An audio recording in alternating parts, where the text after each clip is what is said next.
Jeez. There are a ton of you guys here. What's up? It's nice to see everybody. We're doing something a little different again today. I was literally just listening even when I was sitting down to a new video that Devin Nash put out.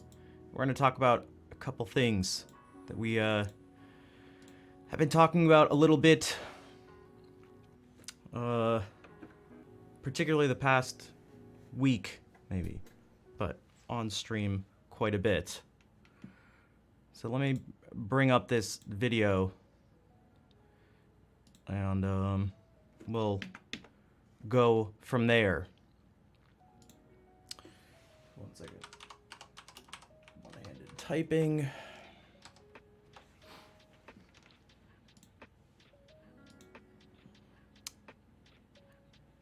So, some people brought up Devin yesterday.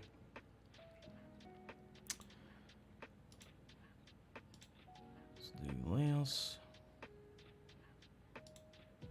Okay, hey Devin.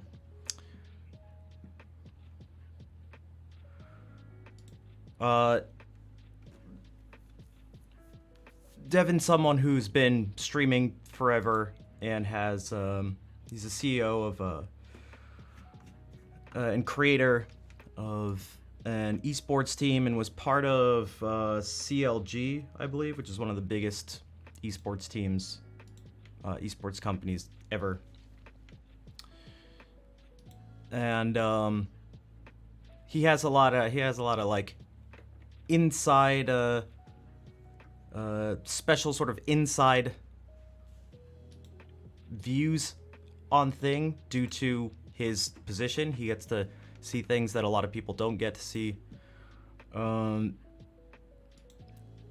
I haven't watched the whole, I only got to watch the beginning because I just saw this. And again, was literally watching it as I sat down and was getting ready to stream. But I think this is important to hear some of these things that I've been saying, not just from someone else, but from a few other people. And people who've been doing this for a lot longer and are much bigger and know much more and have more experience. So one thing, like anything, people tend to think Devin is the end-all be-all of things, and he specifically says that you should not treat him that way, and I also think you should not treat him or anyone else that way, just to make that clear. But there are a lot of really important insights, and hopefully for those who aren't aware, this will give you a better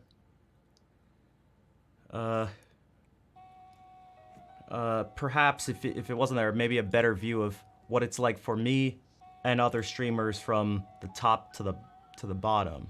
So, and please feel free to comment and stuff as much as possible. Disagree if you disagree, agree if you agree, but... Hello. This is a video that I've prepared over a month to make. The world of live streaming is totally exploding. Growth in viewership and the number of streamers is doubling every year, and an increasing number of people are spending time in the live world watching career broadcasters.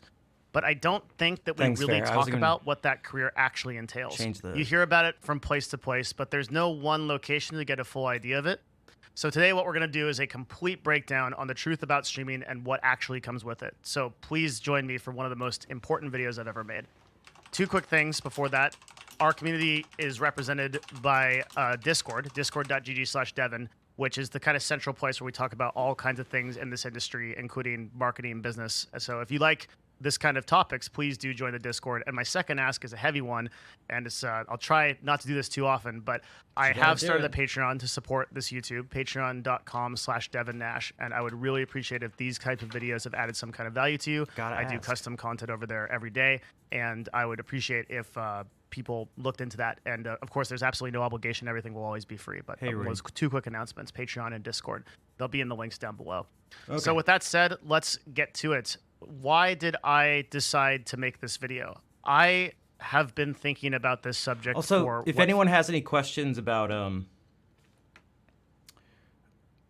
who some of these people are and something, because just I'll try to chime in a little bit, but just because I know a lot of you are aren't on other parts of Twitch, so it feels like so long, and so many other broadcasters have talked about it endlessly.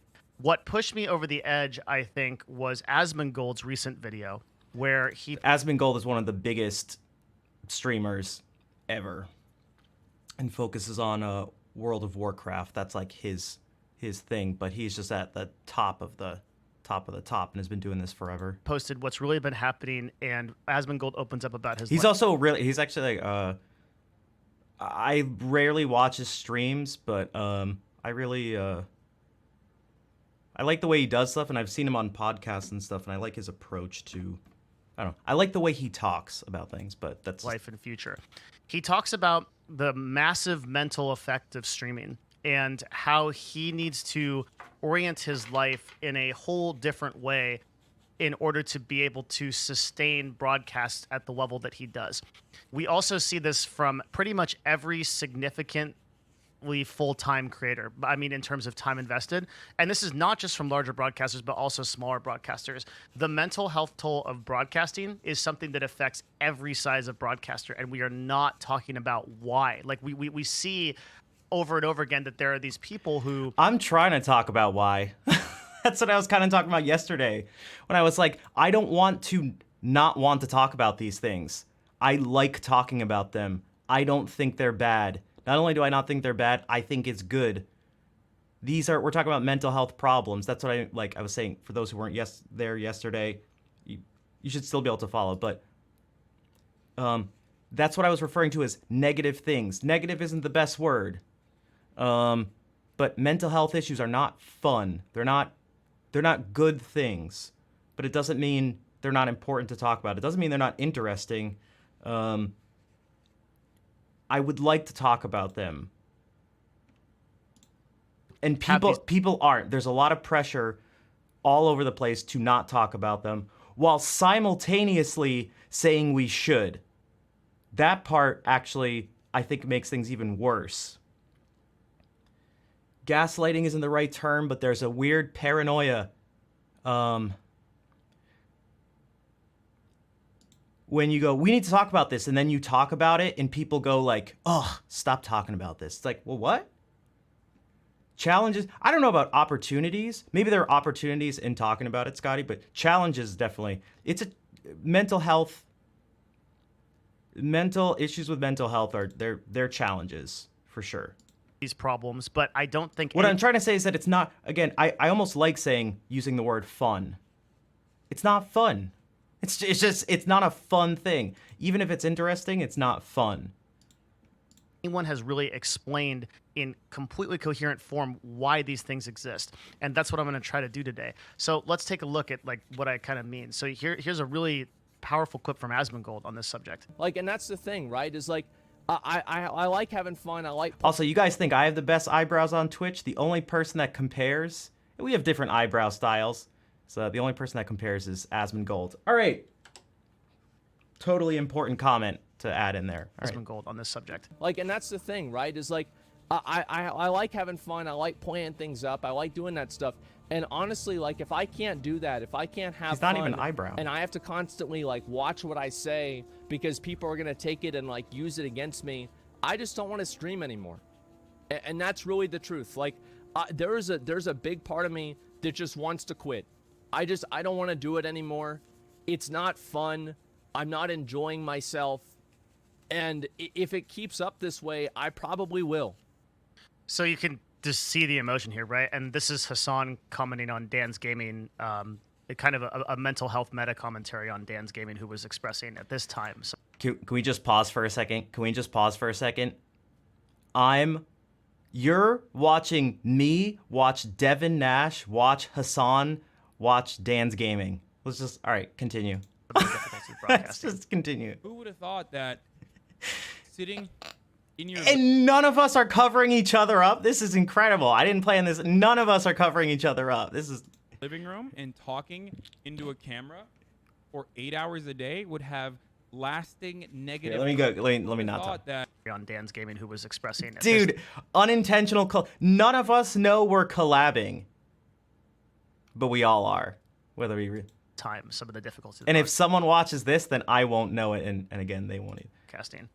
who would have thought that sitting in your living room and talking into a camera for 8 hours a day would have lasting negative consequences on your mental health. Right. But we're seeing this all over the place. So Pokimane, thanks, as of the Hassan. time of this filming, has basically taken about Oh, Hassan's one of the biggest. Dan's Gaming is this guy. He is that emote. Originally.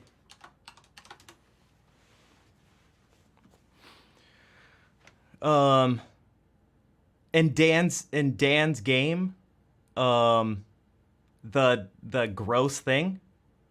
Right? Isn't the lull Dan's Gaming? And that's why if you ever look like why are some of these emotes named the way they are? Well, it's like the people's names who sometimes it's like based on the person's name. Again, one of the biggest Twitch streamers ever, Hassan, is like at the very. Oh, is John Bain? Oh, I always thought it was Dan. All right, well, Dan's game is obviously Dan's Gaming. Hassan is a big like political. I don't even want to say left, like far left political streamer person. month off, where But if you're wondering like who these people like, these are all like the biggest people. releasing this statement. And then Pokimane, again, one of the biggest. It's been hard for me to this find the is- same joys and motivation for making content. The things I look forward to the most, like visiting my family, traveling, going to conventions, meeting something that aren't possible, led me to feeling burnt out for quite some time. I've been planning to take a month off. I recognize that I'm very lucky to be able to work during the pandemic. How I still need to do what's best for my mental health. So, Pokimane actually extended that. Oh, time. that's right. And we're just seeing this all over the place. Another one was Mitch Jones, who has recently quit broadcasting. That definitely means they're unhappy. A lot of them are fucking miserable and stream to stream to get their views and to get their little attention that they crave. But other than that, they don't care about streaming at all. Yeah, I feel that. You know, it's a very scary thing. You're not alone, man. And in anything, you're not alone at all. Thank you, bro. So, Mitch, I recently talked to Mitch on a podcast about this, and I completely understood the position he was coming from and how, he essentially made a lifestyle decision to stream, not at all, but probably less overall if he doesn't quit entirely. because he understands the mental impact on it. So that's kind of the setup for this talk. Now, what is like actually going on here? And again, I showed you some examples of some very large broadcasters. This is, I want to be very clear that this affects every content creator, and we're going to go over the reasons why now. Just going one by one. So of course, no Devin Nash video would be complete unless we busted out our Handy dandy one notepad. single friend and ally here, the notepad. And this is going to be one hell of a notepad. Let me tell you what, because I have taken a lot of time to compile these reasons. So why, like, what is it about streaming that is causing this mental health problem? And why is this so much more prominent in this industry than other places? Now, there's work and overwork is a problem in every industry, but broadcasting kind of takes the cake for a lot of What are some mental health guesses issues. to the And, question? there's been people To that the have answer to the question. risen that have tried to help address this problem and talk about it. Dr. K is probably the best known of those people, who has brought on several broadcasters and revealed that like there is this mental health issue. Myself as well. I've been on that show many times now. I think almost half a dozen times, showing that broadcasters have these issues. And also there's been charities set up, but one that I'm very passionate about called Rise Above the Disorder. RAD is an amazing charity that helps gamers find therapy. And if you're watching this video looking The for that, in-person I will put a human link to RAD interaction down or lack below. thereof. They're phenomenal. Yeah, face-to-face. Absolutely. I would much rather you Probably support doesn't them help. first than my Patreon, for example. They're insanely important. So we'll talk about that more a little bit later. The first reason why people are why mental health is such a problem in this industry is the hours commitment. So I'm going to pull up 3 different profiles. We actually and just give you the stats on them. We talked about some one of of the top these broadcasters in the space. yesterday. So if we look at Amaranth, who is the #1 female creator as of the time of this recording, Amaranth right now, over the last 30 days, these numbers have changed. So because I've been doing the research for quite a while. So at the time that I took the numbers, the total amount of hour investment of Amaranth live on stream for 30 days was 336 hours. It's now 342 hours. So that's the last. So if we just do the math on that, let me show you here. 342 divided by 4, right? That's per week. I'm curious. Gives Is you she 85 hour streaming weeks. right now? Let me tell you, I am an entrepreneur. I've built 3 businesses. Yep, she's I looking have at worked right now. 85 She's- to 90 hour weeks a few times. And mostly kind of hover Pokemon, around he like was just 60 talking or about 70. Asmongold. He was just talking about. My God, a true 85 to 90 hour week is absolutely brutal. And that's not being live. That's just focusing on work. 85 hours is so much. It is an unbelievable amount of time. We can just parse this back down, divide it by 7. It's 12.2 hours of being live every single day, 7 days a week. That's Amaranth's commitment. But it doesn't end there, right? There's Hassan, who also has put in an incredible amount of hours. So Hassan, over the last 30 days, when I took these numbers, was 211 hours. Yeah, Let's see you what he's can't at just now. stream. So he's at 235. He's gone up as well by Which will 15%. get brought- So 235 divided by 4 again is 58 hours a week. Again, divided by 7 is 8.4 hours per day. So you might say, well, okay, I work 8 hours a day. Like, that's not a big deal. 8 hours a day, 7 days a week, no break, because this is a 30-day period. This is a average taken over a 30-day period, which means that he is not taking days off mostly to get the. If he did take a day off, he'd have to make up 8 hours on another day for that. That's 7 days a week. So very few people put in this kind of time, and That time is also he said no breaks, but he means like breaks from doing this thing regularly, but there are also no breaks. Like, this is time live, so like, you know, like, you may not be saying words for every moment, but like you're always on in front of people, and there's always this heightened sort of level of energy being that you have to give out, even like the minimum level of energy. Even if you're not doing anything, like, you're thinking and aware of the fact, like what if you're not saying anything or doing anything on stream? Like, if I'm just doing this,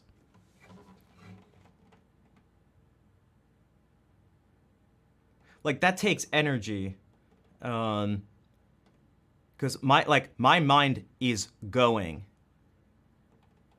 and that was even doing it on purpose. If you're now like quiet and you're not doing anything and you know you're supposed to be, or else people, 3, 2, 1, bored. I'm out of here. They're gone. And everything is based on those people. It's like every second of these hours can feel like it matters. And not only can it feel like it matters, it like kind of does, which is really intense. And you'll get people out there that are like, oh yeah, so I work 70 hours, but like very few people, in my experience in the business world, very few people would truly work over 40 hours a week. But all of the broadcasters who are live are streaming that kind of time, and they're really successful. And you also look at them and you say, okay, this is their live time. Like, they have social media platforms. They have to be in other places. They have commitments. They have collaborations. Just do This is the time they're YouTube. live Just on do their channel. Instagram. So the hours commitment is Just absolutely do massive. TikTok Let's look and at another Twitter. one. This Yo, is Bob, what's up, Asmongold, dude? Who might look like he is a little bit less. I bring him up. Speaking of, there are a few people I wanted to message but didn't because after the stream I was just like fried. And then today I woke up too late, which is it's now been 2 days in a row that I've woken up later than I wanted to. I was doing well for 4 or 5 weeks, but I got to go to bed earlier tonight. But don't worry, Bob. I didn't forget. Specifically because he of his videos, he's recently taken a break from streaming. At the time that I recorded these numbers, his hours were 136. I may cough it. Which doesn't seem that bad, but he also streams on another channel, Zachrar, which gives him 237 hours or 59 hours per week. So if you go look through the total time streamed for many of the top content creators, it is unbelievably high.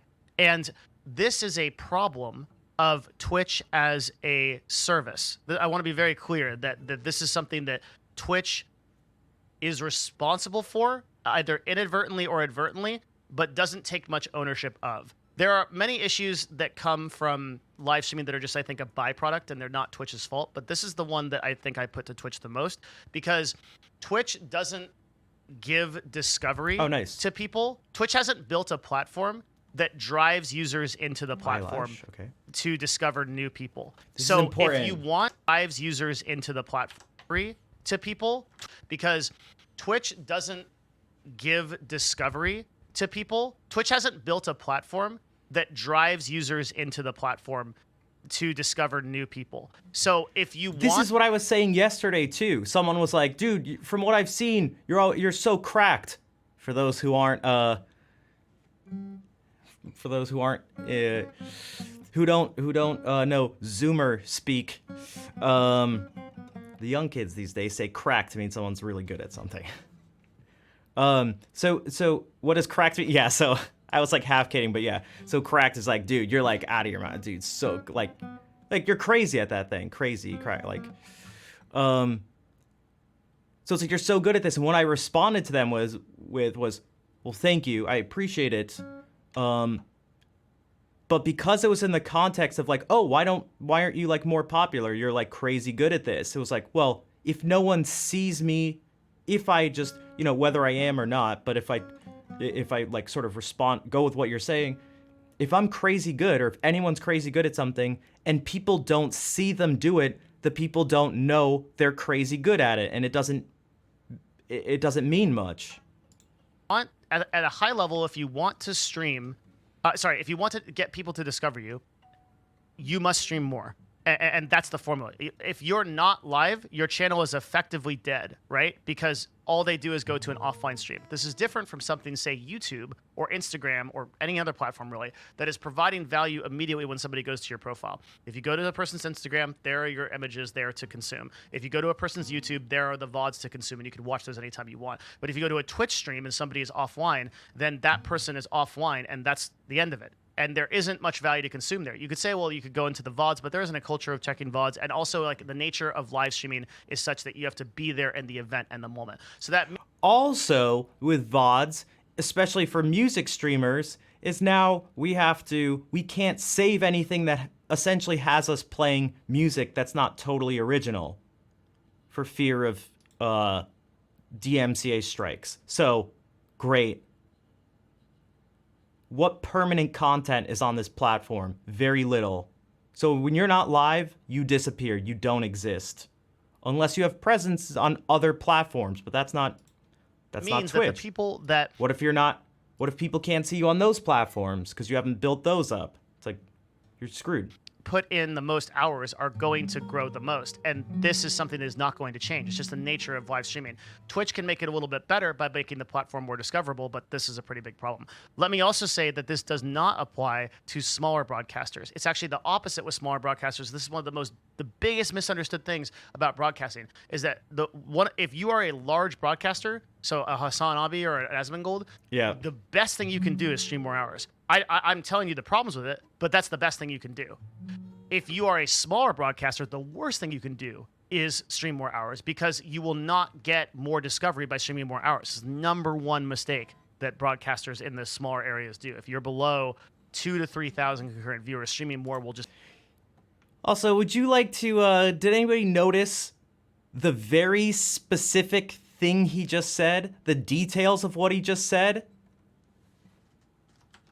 Listen to this again. Broadcaster, you will not... If you are a smaller broadcaster, the worst thing If you are a smaller broadcaster, you can do is stream more hours because you will not get more discovery by streaming more hours. It's the number one mistake that broadcasters in the smaller areas do. If you're broadcasters in the smaller areas, below 2,000 to 3,000 concurrent... if you're below 2,000 to 3,000 concurrent viewers, the smaller broadcasters, you know, the ones below 2,000 to 3,000 average viewers,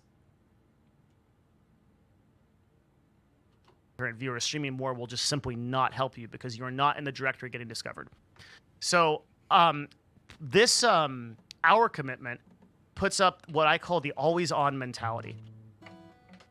And the always-on mentality is a big part of what... No, it depends. It depends. He's just talking about like Twitch in general. It depends. The music directory is generally smaller, but what I can tell you, because some of you guys think I'm being like negative or just I'm just really hard on myself, but I promise you 50 average viewers like I get if there's no raids is tiny and no one can find the stream. It's virtually no one. Literally, obviously it's not physically impossible, but no one's going to find me. I'm small. They can't see me. They just can't. It's just the way it is. The check mark doesn't make me big. It doesn't make people see the stream. It doesn't bring that's the reality. I try, it's not me putting myself down. I'm not a big streamer. Talked about in this video and what you saw in this clip before. It's this idea that you have to play up the audience, you have to be entertaining, you have to step outside of yourself to be someone else, and that gets I exhausting appreciate that. if you're That naturally is an a little introverted different, person, though, then. which happens to be most people who play video games. I have struggled with this myself so many times over the years. I've been broadcasting for 9 years live, and so many times I felt like I knew that the more that I played up something, the more that I did dramatic pauses and comedic effect, the more that I would get and garner viewership and get clips and get discovered. People want that kind of rodeo clown mentality, and that's why channels that appeal to that demographic and people that are really extreme in their reactions like XQC are so successful, because Twitch goes towards a younger audience and it begets that kind of crowd. I've learned since then, since I've gotten quite a bit older and I've been streaming for a long time, that I just don't want to vibe with that my mental... No one knows how old Devin is. It's a meme. He refuses to say how old he is. I'm assuming he's in his late 30s, but energy is not well invested in that space, and so I just make 60-minute videos about mental health, and I just talk about it the way I would talk about it. Thanks, and the people that are Coffee. going to get value from that are less. I know you're joking but this time. those of you that are here will get more of it, and I'm grateful for that. But you have to detach yourself from those numbers, and that's so hard to do. We're going to get into that a little bit later. Detaching yourself from Exactly, those Scotty. outcomes and those numbers, that constant clout chasing is like impossible. So you feel like you have to play yourself up, and you have to be a person who is on and entertaining, but maybe you don't want to do that. Maybe you just want to chill and play video games, and that's why you see this chasm. what I'm between talking people about. Who truly love a game, but then they just stream it and they're like, "Oh, it's dead to me." There are so many people that I've seen that happen to, and probably people that you have watched or that has happened to, where they'll have a game that they love, and they'll be like, oh God, I just don't want to play this anymore. Like the act of streaming it makes it exhausting. So that is why that happens. It's that always on mentality. And let's also talk about, And then as you're doing that, perhaps you're a streamer. Perhaps you're, your name begins with Schna and ends with F. And what you're doing is exhausting like that. And not only do you feel like you're not always super hype and stuff like that, but then people are actively asking you to do something else. Multiple times every stream asking to request stuff and then leaving if you don't do it, hammering home the idea that what you are doing is not right. And the thing you like is not right. And people don't want what you're doing. It's not easy to overlook, but there's more to that. direct feedback and negativity and bias. Okay. Yeah, and So, dude, Twitch- Scotty, people love. Someone was bringing that up yesterday. Not that person, but that type of thing, where they would donate and the person would just in a fun way, just make fun of the person and call them out and just be ridiculous. It's and I can be ridiculous and really stupid, but it's not the same type of stupid. It's not the same type of idiot that is being talked about here. It's not just crazy. Outernet, what's up? Thanks for the bits. You're welcome, Faceboy. Thanks for being here. The only platform that you consistently receive direct and live feedback without a great way to filter it. Or Dude, this is super important. another way to say this is if you stream, you will consistently see negative comments. Now, you'll see positive ones too, but the problem is that the human brain has a tendency to internalize people's comments that are negative. Why is this? Well, this goes all the way back to basic psychology, the basic foundation of psychology, which says that if I perceive something positive to me, that's great. And I have a little bit of a feel-good moment, a little bit of a hit of dopamine and serotonin. It's good.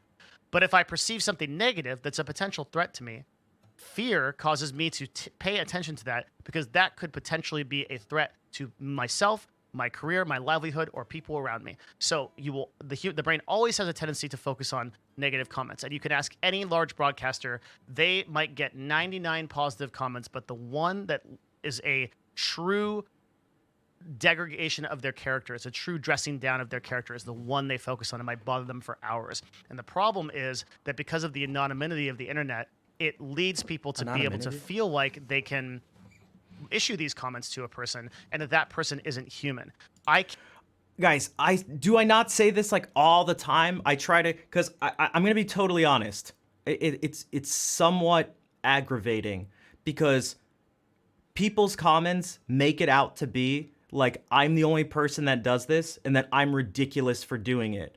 Now, I tend to take this to a higher degree, mainly because of my tendency to obsess, literally obsess over things. But it's not helpful to tell a person, well, look at all these people who are saying nice things and you only focus on the negative thing, but it's with the tone that because almost implied within that is because you're such a jerk and you're just ungrateful and all these people are here, but all you can do, you ungrateful thing, is just focus on the negative things. It's that's the way it comes across. When it's that's not how people, it's not right to think about things that way. That's not how humans act. To expect people to just dismiss negative things, and yes, some people can do that, and it's there's a spectrum and people can do it to different degrees. But if it's just gonna be well, if you can't do that, then you're just some, I don't know, greedy jerk, loser, negative face head, is just not grounded in reality. Can't tell you the number of just absolutely tear down comments that I have gotten over time. It is unbelievable. I've had entire threads, multiple dozens and dozens, if not hundreds of times, devoted to just Pardon bringing me my down. French. It could be everything. It could be physical characteristics. It can be I'm a scam artist. I'm trying to get people out of their money. There's so many things, and the only thing you can really do For 40, is the I Joe believe Rogan it. strategy of post and ghost, right? Which is just like you post One and sec. then you really do is the Joe their money. There's so many things, and the only thing you can really do is the Joe Rogan strategy of post and ghost, right? Which is just like you post and then you leave. But you can't do that on Twitch because the chat interaction is an integral part of most broadcasts. So you have to exist in that negativity, and that is a sort of Damocles that hangs over you constantly, and you just have a very difficult time like processing that, and eventually it's going to lead to burnout. It's a really, really hard problem. I mentioned this too the other day. I'm going to keep saying that, and I'm going to sound kind of like a jerk, but it's just a hair home that, like, these are the things I'm trying to say. Is that sometimes a part of me just wishes in this sort of like just wanting to relieve the stress thing that like I just didn't have to look at the chat. Sometimes it's like I envy the people who have these bigger streams. Someone asked, I remember Ludwig talking about it. And they're like, dude, how do you deal with all the people saying this stuff? And he's like, dude, I don't look at my chat. Like, you don't have to ignore it if you're just not seeing it. That's not really ignoring it. You're just literally not seeing it. Perhaps you can use the word ignore, and like, sure, I'd say that works. But I mean, like, there's a difference between seeing the comment, having it register, and pushing it out of your mind versus just making it so you don't see the thing at all. So, we can get into a semantic thing about that, but that's not helpful. I think you understand the difference. But if I like to interact with people. There's another thing I said yesterday. I would never want the XQC chat of just flying craziness. So I need to look at the words. I want to look at the words, and I don't want to. I know the people who are typing them are real people. And I can't pretend they're not real people, even if I wanted to at this point. It's one of the sort of, I don't know, bittersweet things that has come from being on Twitch and getting to know people who stream and people who are viewers and stuff, meeting them in person, seeing them on stream, then seeing them in chats, having people meet you and all this stuff.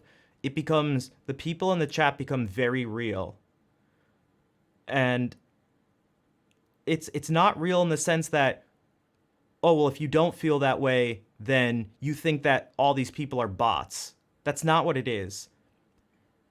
It's that there's a certain type of social pressure that we get when we're around humans right next to us. Facial expressions, just feelings of like shame, or even positive things too. We tend to not feel that because why would you? Why would text give you that?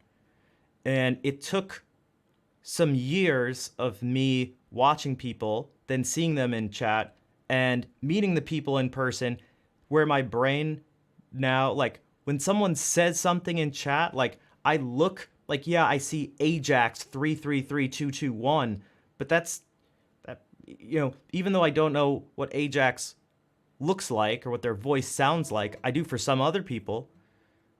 I still know that's a real person saying that thing, and I can't help but sort of at least imagine some type of human behind the keyboard saying this thing to me. Like, I feel the words that the people say.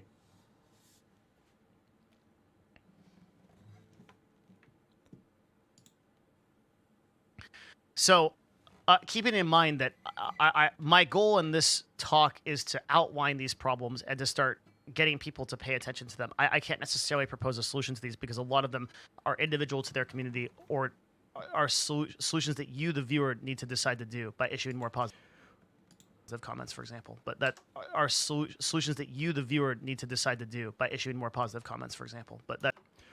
One of the things that just popped into my head, I've never thought about the details because I literally just thought about this, but perhaps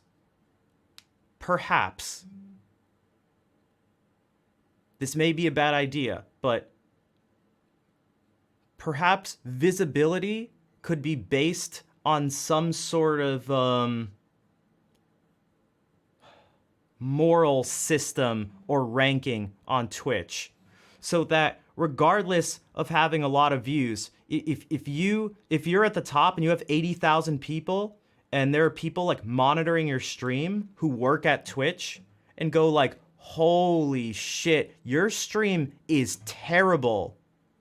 We're not going to show you, we're going to show the person if they have 10 viewers, but everyone's like chill and not negative and nasty and crazy and spammy, then like, we're going to show you less than the person with less views. And so obviously I can already see some problems in a certain sense that could come up. So like, oh, now it's based on what someone at Twitch says. It's like, well, maybe. Why not? Like, it is Twitch's platform. I feel like Twitch, the company, takes no responsibility for the most part for the type of behavior on their platform past a certain extent. Like, you can allow, like, they allow and promote and have the people who are at the highest level, just who tend to have it's a nasty place to be. It's just a totally toxic, crazy place to be. And it's like, well, don't you care about your platform? Like, what the hell kind of place are you running here? You're just gonna pass off the blame onto the streamers, and you don't hold them, like, there's no consequences for just having the worst community, as long as there are a lot of you. It's better to have a lot of terrible people. You'll be more successful if you have a ton of terrible people versus fewer good people. And that is like a function of Twitch, because there's no way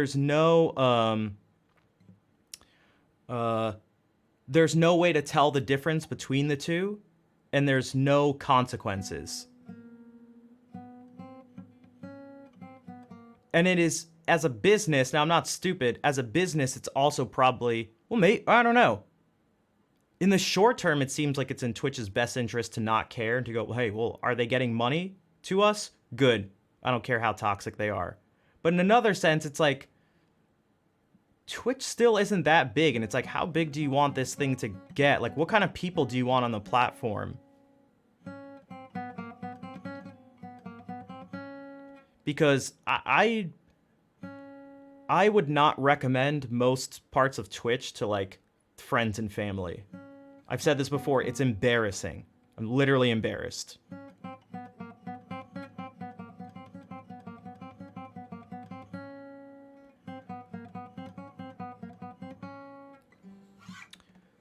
I get a little frustrated. Again, I understand why, because why wouldn't a business do this? But it's like,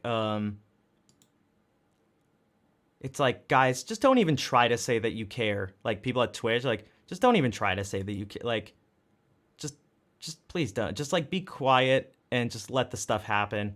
Please, like, you don't care about, they talk about, like, community and all this stuff all the time. It's like, you don't care about community. Or at least your actions don't show it. Because that is something they could do. It would take time and money, resources, but, like, right now, what I see is that there's not only no consequences for having bad people around, but you actually will benefit from it. Because what Devin just said is the only thing you can do is he spoke to the viewers and said, one of the things you can do about this is to not say negative things. And again, it's not to not disagree. It's to just not be just a terrible person. That's the goal of this. But what about to what you say to so that's to the viewers. What do you say to the streamers, and what do you say to the platform? And I'm not really sure what to say to the other streamers or the platform. Because if they care about money, then they should not take my advice. But I feel okay saying this because I put this into action. I ban people all the time for you guys see it. If you have a bad attitude, if you're rude to me or anyone else, you're out of here. You're out of here. I'll lose views. I'll lose things. Like, you're out of here. Number 3, and this is one of the ones that I think is the most prominent, is clout chasing in numbers. Oh man, is this a big one. So first of all, you are bound to your follower number, CCVs, tips, viewership, etc. One of the things that I decided was that I could never create content of any sort of value as long as I was a full-time broadcaster or streamer. The CCVs are concurrent viewers, so just your average viewer count. reason why in 2015 I had been streaming at that point for 3.5 years. I started in 2012. I got partnered at PAX, and then I started streaming full time. And I realized after 3 years of doing it that I was never going to be able to be happy because as a full-time broadcaster, I would always be attached to numbers and these success metrics, and there is nothing but darkness down that path. So I decided to start getting into business, and I transitioned to esports because I always wanted to create content. I've never, ever since I was an adult, I've always wanted to create content, but I don't ever want to be bound to it. As a full-time broadcaster, the ups and downs of being bound to CCV, the constant guess of viewership every day and viewership numbers is an exhausting proposition. Today you could have I've tried to say this so many times, and I know some of you understand, but I also know other people don't. And I have a feeling more people don't understand than do, is that it's not what you think it's like. You don't have to be someone who actually just wants to be rich and famous to care and worry about numbers. It's not what you think it is. If you think numbers and stuff aren't a big deal, you don't... You probably don't stream.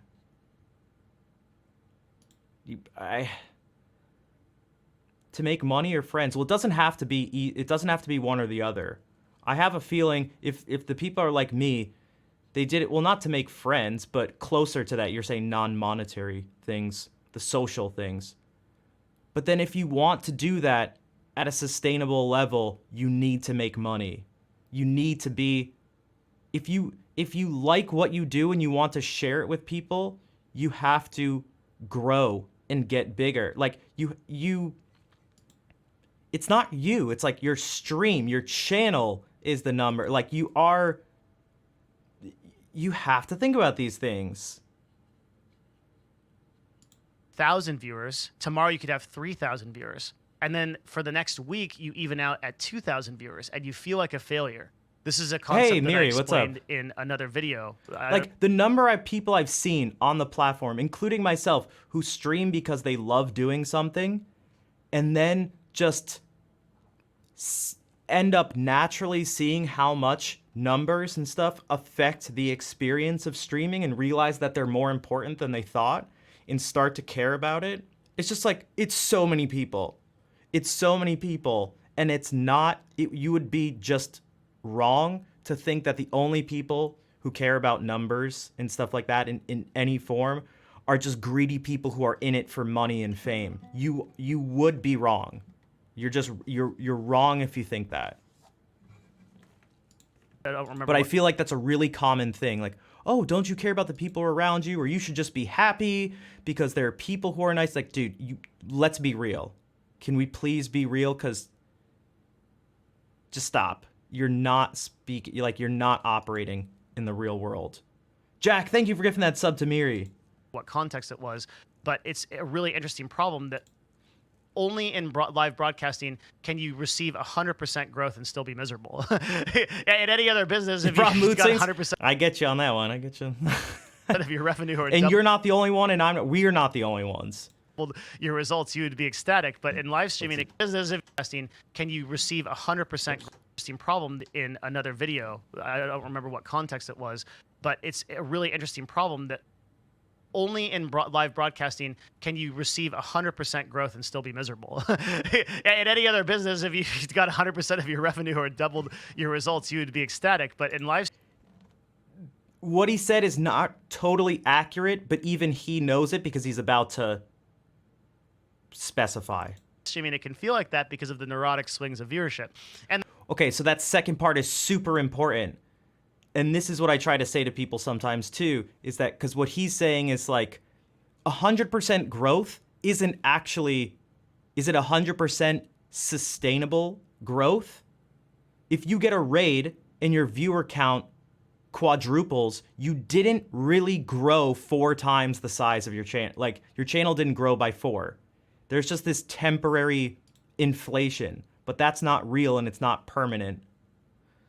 So that's more of what he's getting at, as you can tell. And he says like the neurotic, well, does he say the fluctuation is neurotic? But your results, you would be ecstatic. But in live streaming, it can feel like that because of the neurotic swings of viewership.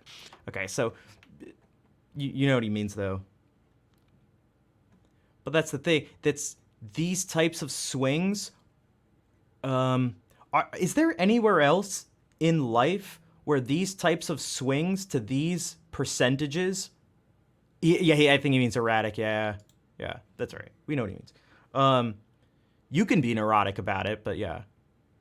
Oh, I mean,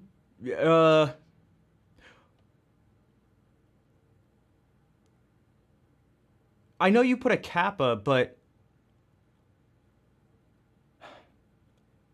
I don't mean that, you know, I'm not an expert when it comes to trading and stuff, but, and I may be wrong, so this is a question, are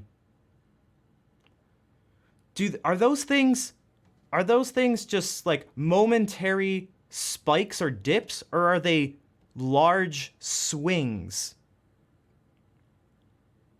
Does that make sense? Because what tends to not happen on Twitch are large swings.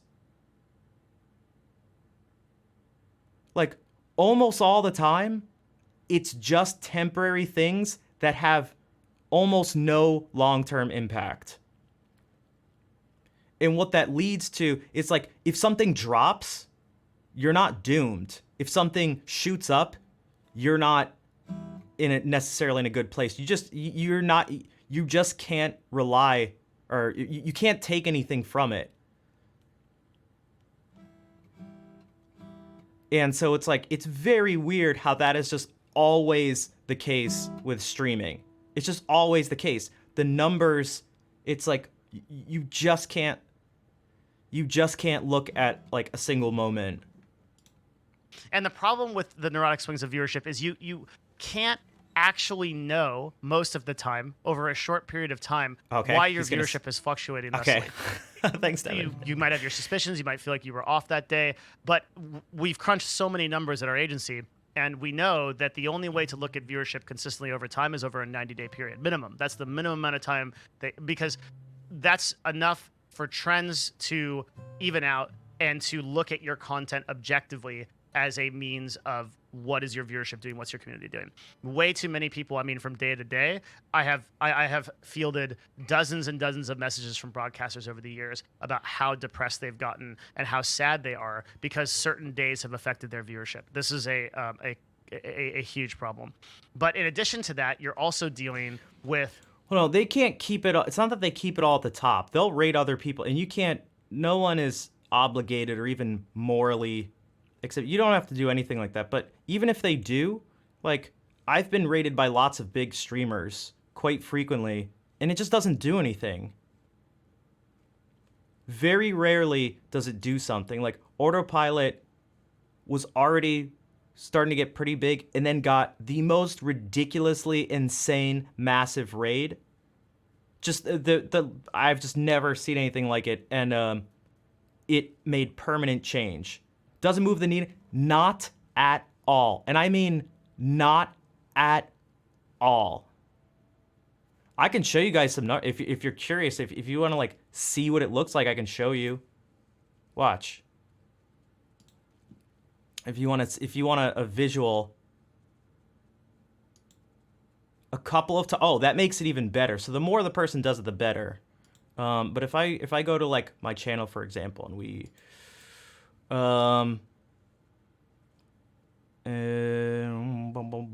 September 2021. let's do this. So let's look at what front page exposure does.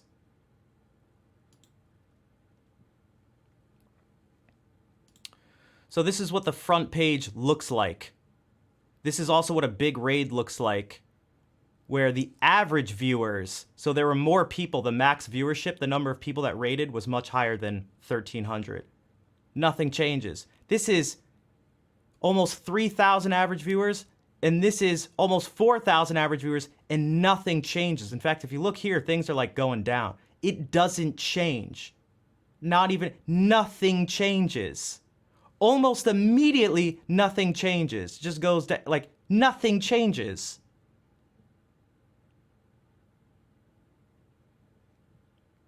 It's just not how this works. You're literally looking at it with your, like, I'm not being negative, I'm not being positive. I'm just saying, like, it doesn't change. So, the other day, just based on what I was doing, I was streaming for over an hour and just barely reached 30 viewers.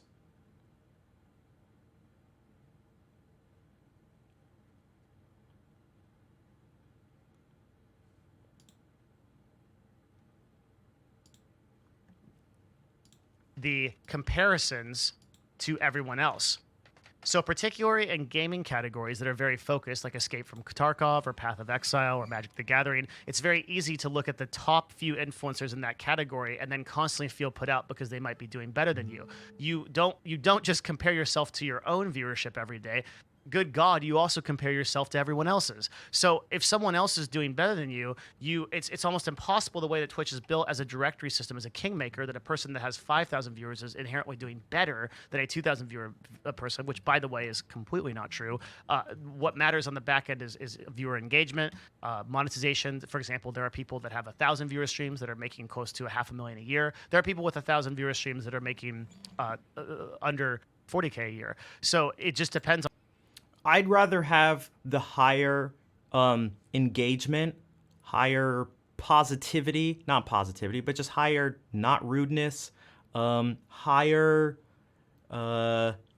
financial support from fewer people than the opposite. So what I see there, I've talked about this before, and I didn't say it just to kiss someone's butt, but there's a particular group of French streamers who have these communities that I feel like are they're like such anomalies on the platform.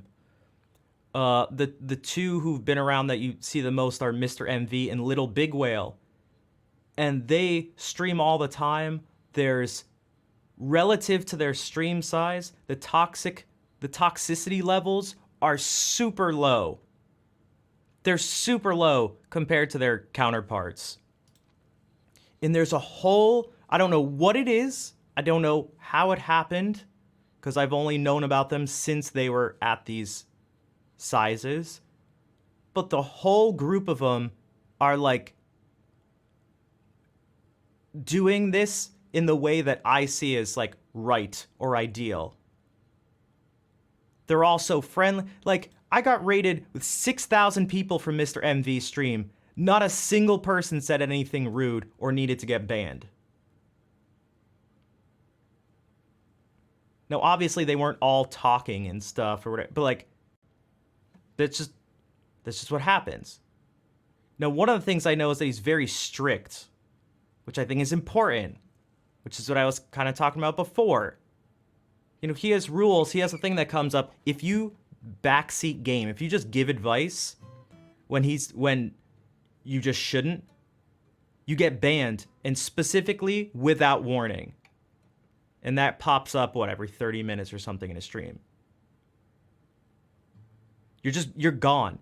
If you raid somewhere and he sees you, he tells you, don't speak French in this stream, and he raids and you speak French, you're banned from his stream. If you act inappropriately in other people's stream, you're banned in his stream. And that's the model I'd like to do it after. Not because he does it, but because I agree with that. I've offline banned people. I see them do stuff in other people's streams. I'm watching, I'm lurking, boom, you're gone. I don't like, even if they don't get banned from that stream, like, I don't want you around. You're not gonna be this way around here. You're out of here.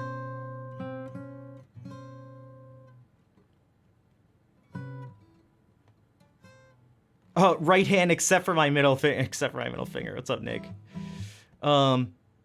Incoming. Oh my god. Yeah, that should be, because that is total. That's just a jerk move. That person steals all the excitement and joy and everything from the streamer who's getting raided, from the streamer who's doing the raiding, from the people who are in the stream who's about to get raided, and from the people who are about to stream. They'll take an interaction of potentially thousands of people and suck everything out of it and make it all about them. It's the most selfish, just like stupid move. They're so starved for attention that they take things that other people have built up and they just ruin it. It's like a surprise party for someone. Someone else put it on. All these people are waiting and want to be part of it. And you go, there's going to be a surprise. It's like, you're just like, just shut up. Like, get out of here.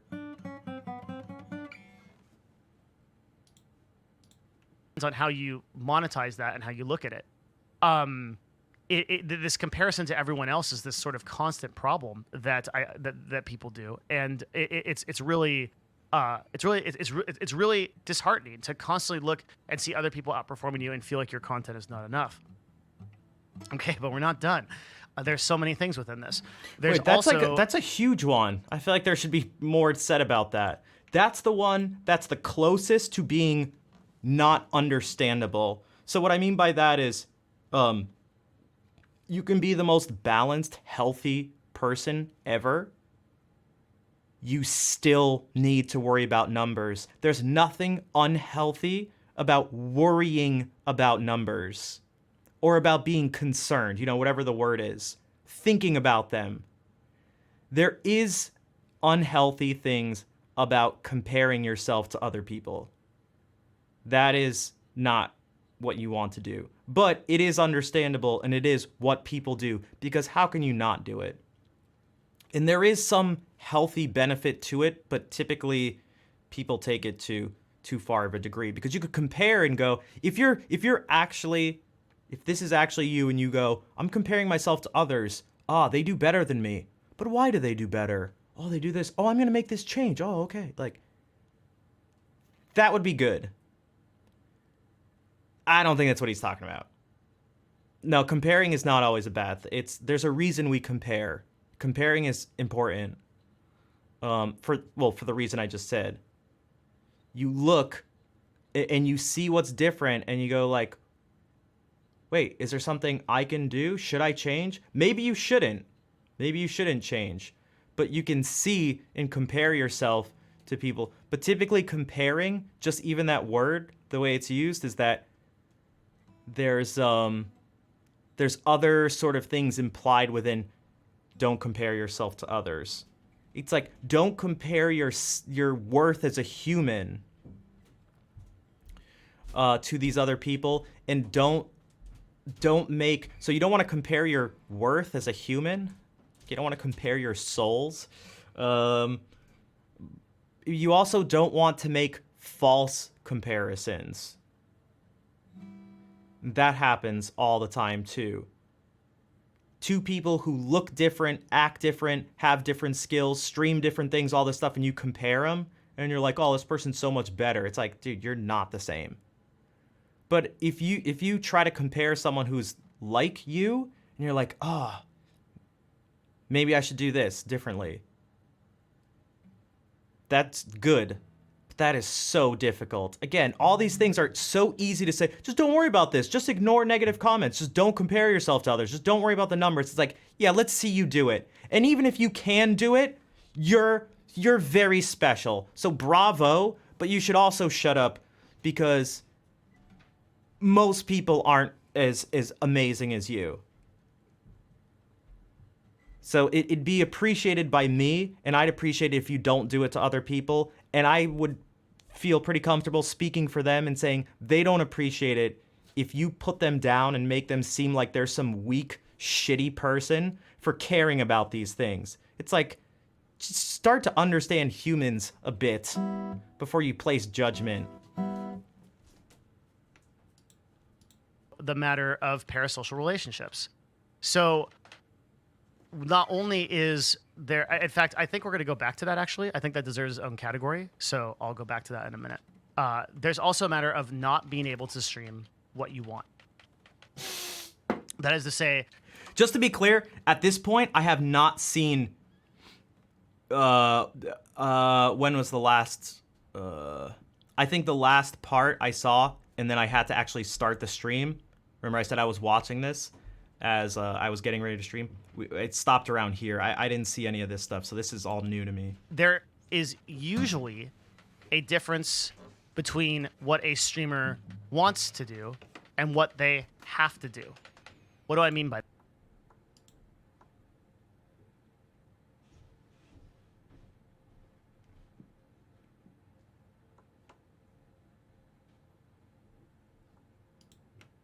that? While certain types of viewership are not going to be popular, how many variety broadcasters have you heard complain that if they go onto a certain game, they are getting half their viewership and just people don't want to watch that? Many people that build their brands on a certain type of identity cannot transition those audiences over to other places, and as a result feel really bad about it. I was notorious for this as a League of Legends streamer full time, and one of the reasons why I decided to stop streaming and go into business and only create content as a side job was because I was a full time League of Legends streamer.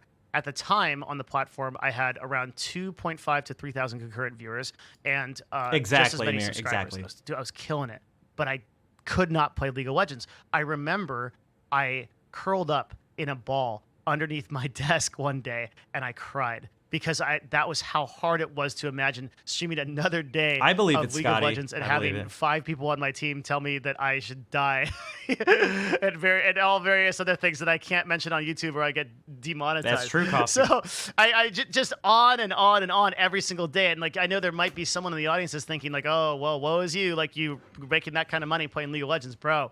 Every day, 7 days a week, like it gets to the point where it is mentally exhausting. Like I understand the privilege that I had being able to make money off of video games, but it's like not this dream that people think. You get so exhausted, like that all you want to do is you want to create something else. You want to do something else.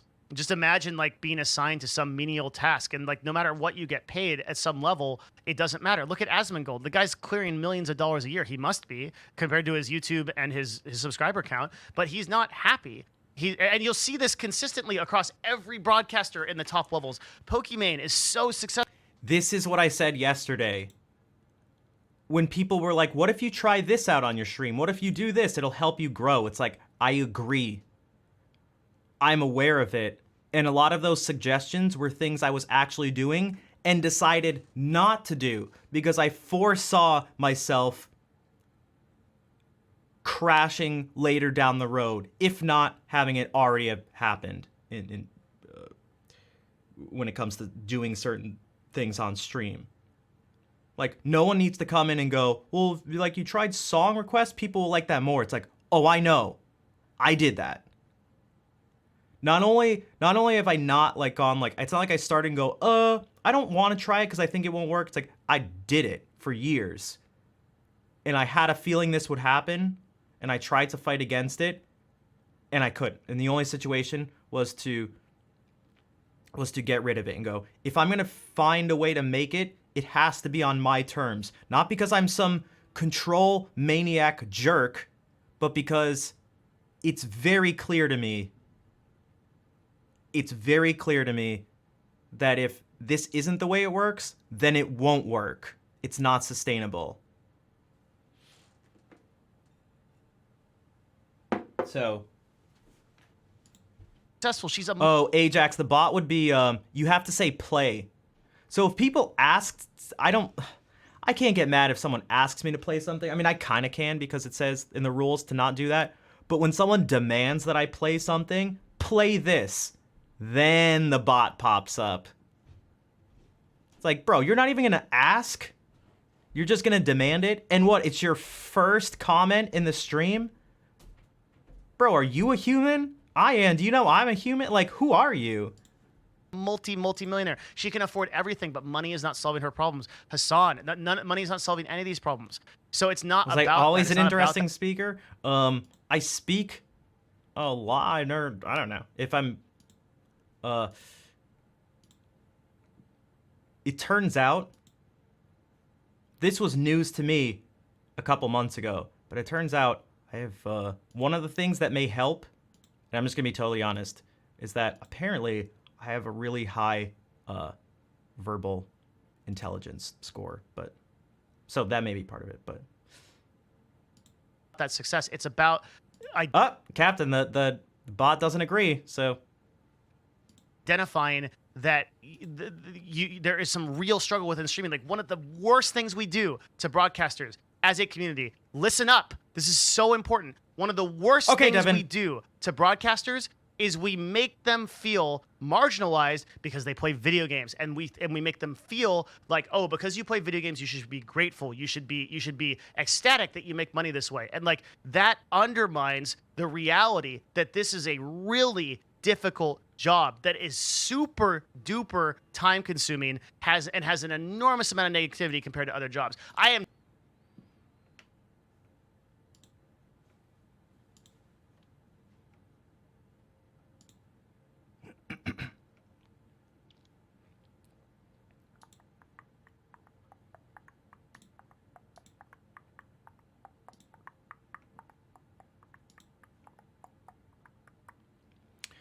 No, it's not my first time, but I really don't know what kind of stress he has in his life because he is on a free platform when people literally pay him. How is that even stressful?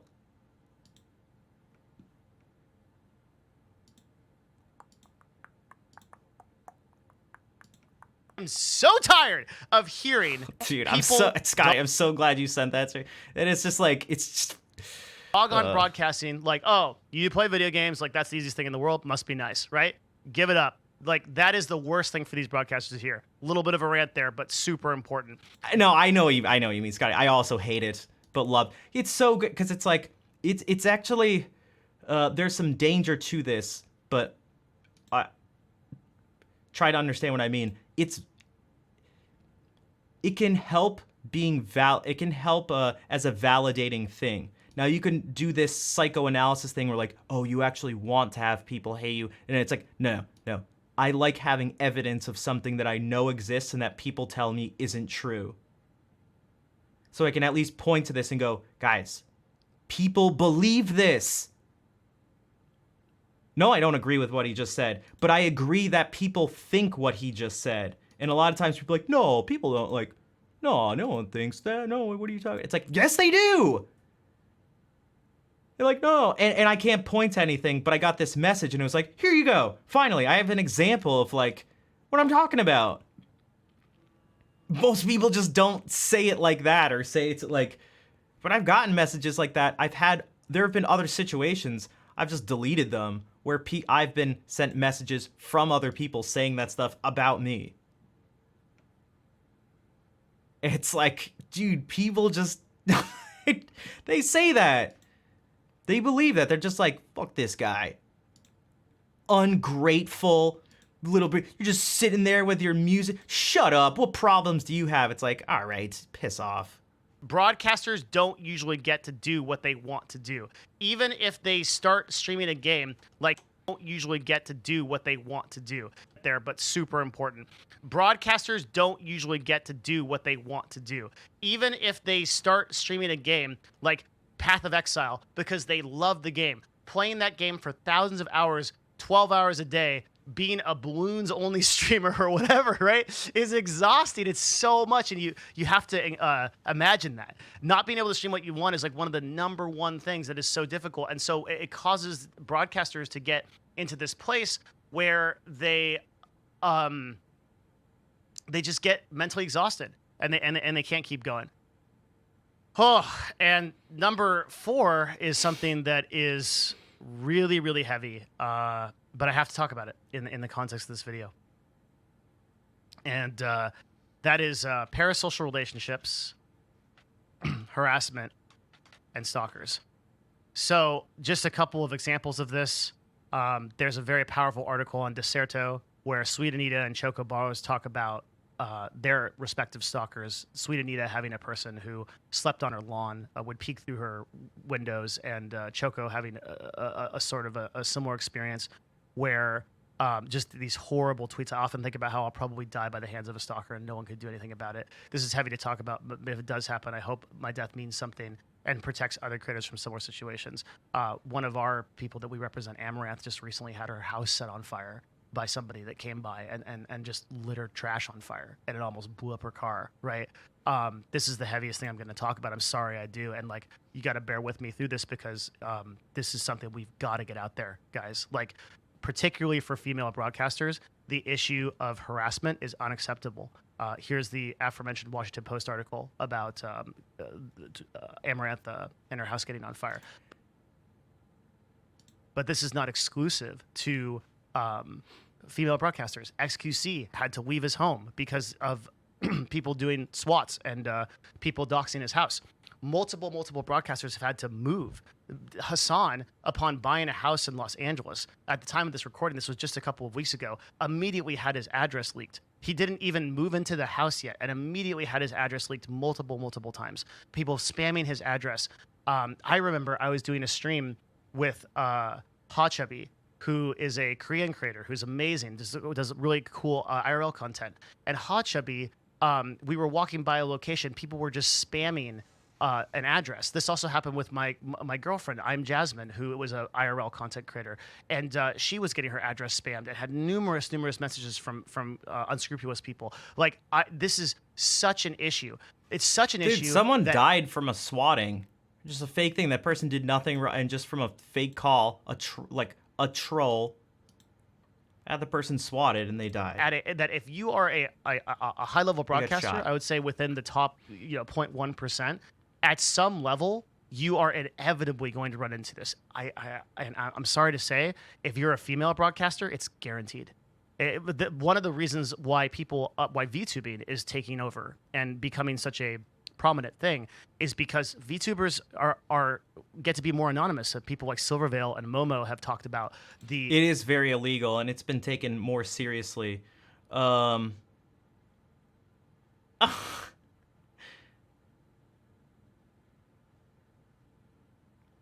Wait, really, Scotty? First of all, that doesn't even make 123 Main Street. What's city? That's also not my address. But that's what happened. I've had a few people do that, and so I decided to go to the police and give them all the info. I also let them know one of the things you can do is tell your local police that this might be a situation. And so then if someone goes, hey, there's a person being held hostage at gunpoint and they're threatening to kill the person, you need to go do this. The police are like, oh, really? Let's like double check because this person said that this thing may happen. So, but there's nothing they can do. Even threats of, people threatened like, I have your bank account number, I'm going to steal all this stuff. What the police told me is that unless they give specific threats of specific violence at specific times, at specific places, then there's nothing they can do. So unless they go like, we're going to come to your house and do this to you, that sort of thing, there's nothing they can do besides just put the information on record. The difficulty of like the now the thing is, they can kind of do something, but it's just like not worth their time and money and resources. Because what I gave the person was like, dude, you can get this person's bank account. You can find out who this person is. They did something, there's something illegal going on here. But it's like, the guy's like, what do you want me to get an investigator to talk with this person in a totally different state to like track this person down to do this thing, all just for this one allegation? It's like, we're not going to do that. It's like, oh, okay. Imagining trying to be a girl and presenting yourself on Yeah, there's got to be on physical stream violence. and having people Specific physical violence. look at you for all in all these ways. Not only is that extremely difficult to a person's self-image, it's all, people like Lily Pichu have talked about this a lot and have created VTuber avatars so that sometimes they can just relax and they can just kind of chill out and run on a cool. And I love the VTubing phenomenon. Like, it's so awesome that's like one of the main undercurrents that's empowering women right now is VTubing. It's awesome. It's so cool that we have that. But like women that put themselves out there to get judged for their physicality, which is mostly what they get judged for, unfortunately, that have to climb the ladder of like Amaranth, for example, who is an amazingly smart business person. If you don't believe me, go to Twitter and follow @WildKate, which is her That's her, like, personal account. that's not @Amaranth, so it doesn't just do content. And she regularly VTubing, there are people who have virtual like avatars that will like track their face and stuff, and it's just like an animated character or something. So they'll go, instead of me here in the corner, it's like this like digital animated puppet thing. post stuff about the stock market and about business that I don't understand. It blows my Actually, we show one of my favorites. We'll do this. Let's lighten things up for just a second because it's so good. I think I should be able to find it.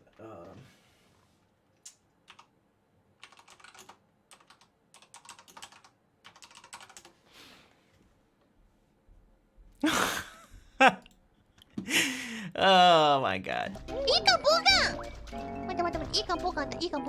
So this is the person, but it's just like, this is obviously, not the person, but the thing's just tracking their facial movements and stuff and making this avatar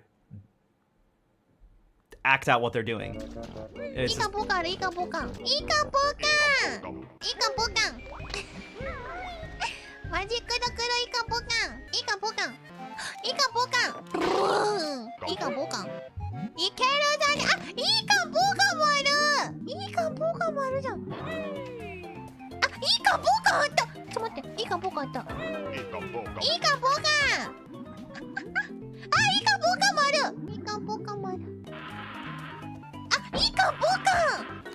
I just like how she identifies the object, which is a Mumbo token, as the sound. She calls it the sound that it makes when you collect it. It's like, I feel like it's a very childlike thing.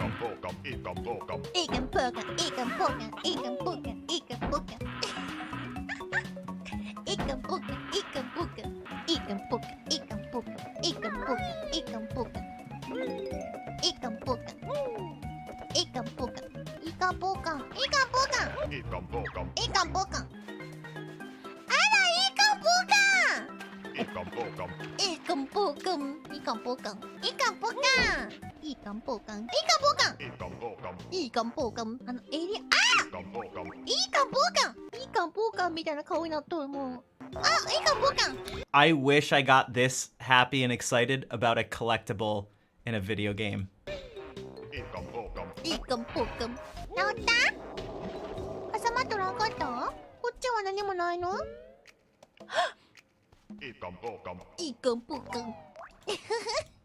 Okay, all right. All right.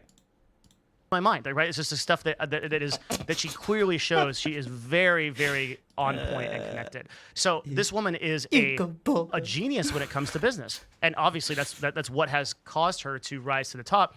However, not so many people will just judge her like right away at face value. So when I turn on my, I mean, look, it's not hard to judge.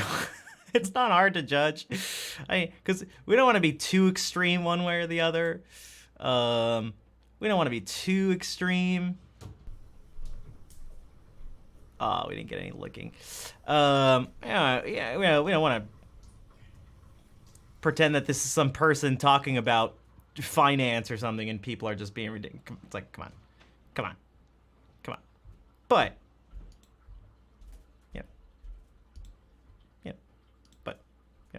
my stream as a white guy I look the part of the authority. Immediately, like there's so little that I have to do, that I have to overcome. I just have to convince you based on my words that I'm right.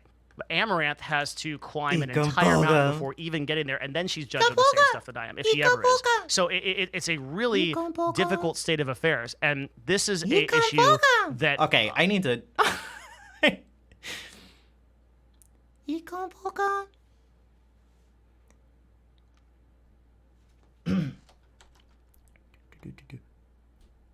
It's a really difficult state of affairs, and this is a issue that I need to do more work on. But I don't know if it has a solution. Like, the nature of live streaming creates these parasocial relationships because you interact with this broadcaster in this direct way, and they can respond to you in real time. It feels like they're talking to you. So people that have a lot of mental health issues gravitate towards these people. They're my... Oh, it was just to show what a VTuber was. But I figured if you're going to show an example of a VTuber, it might as well be a painfully adorable VTuber moment. friends. Oh, they care about me. Maybe they could even love me. There's so many messages that my girlfriend gets, or that influencers that I know that I represent get, that are like, will you marry me? Like will you be with me? I can tell you love me. Like, they're these... For those who don't want to hear some explicit content, cover your ears. This is an actual message to one of the top female streamers on Twitch. I know I already sent this, but I told you to block my shit, and now I don't know what you're getting and what you're blocking. I should have never told you to block me. I'm such an idiot. I watched your stream this morning, and now I'm thinking about Pepe, and I want to fucking kill the dude.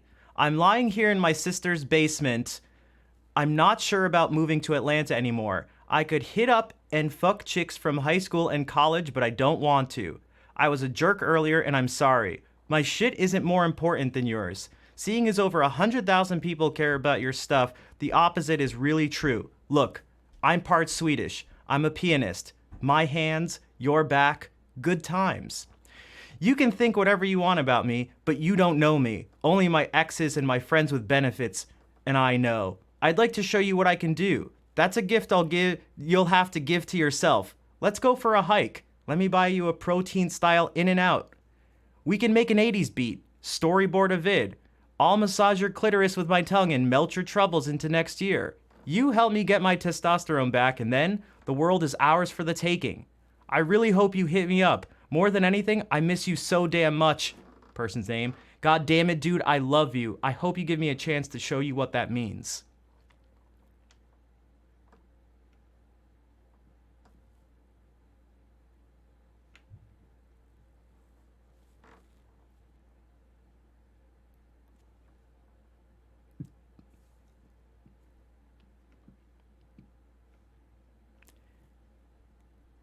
So these things are real. That's these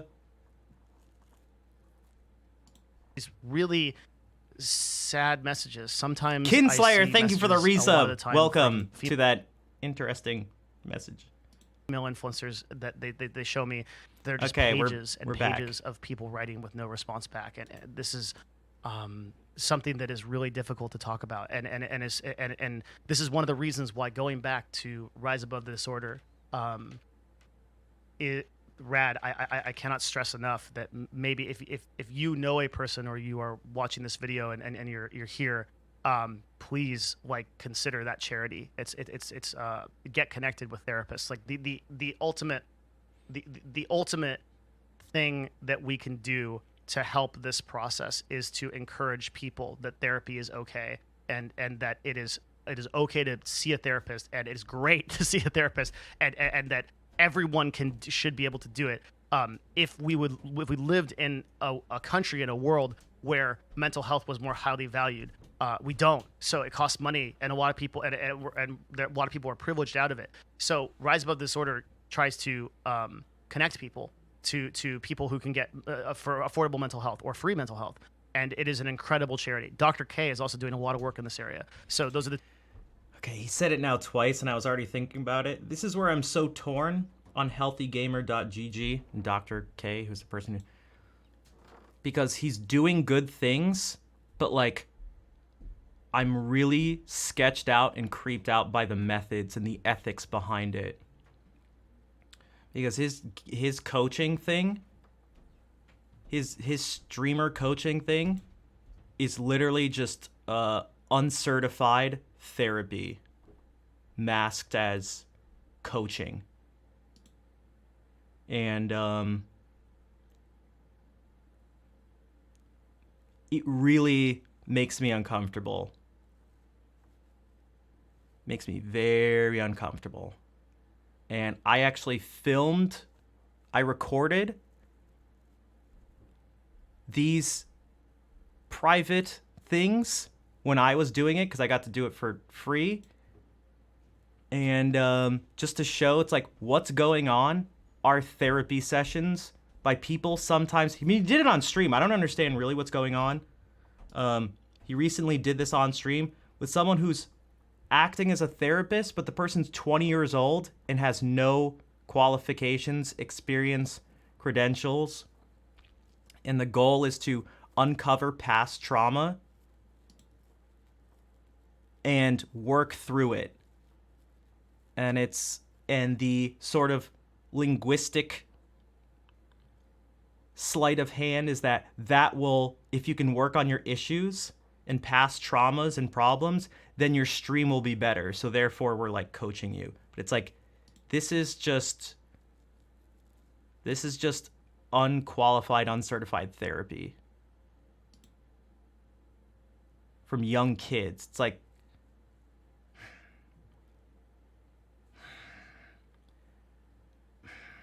Karina, thank you for the raid. And if you don't believe me, I can show you some stuff. I didn't want that to be what this is about, but it's come up a couple times, and I'll just sort of, but it's not even hit. It's just like,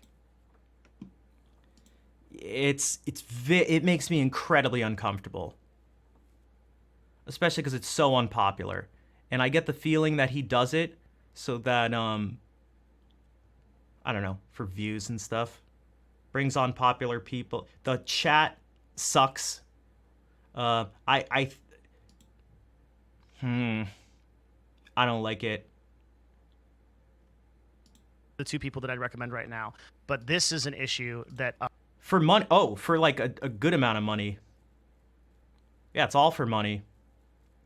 He's got like a new program thing that you can pay for money. It's all for, yep. Can you imagine paying a 20-year-old for therapy? Just some kid in college who doesn't study psych. Just some kid.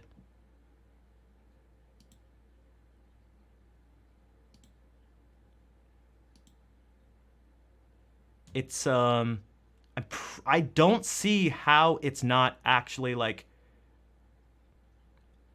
illegal aside from just the wording of things. So if you're just, why am I watching it? Because for one, recently I couldn't believe what I was seeing.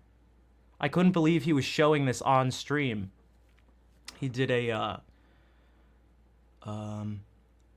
sort of role-playing thing where he played the client and he had one of the coaches on stream and they went through a mock session, a coaching session. It was like, dude, aren't you just showing what this really is?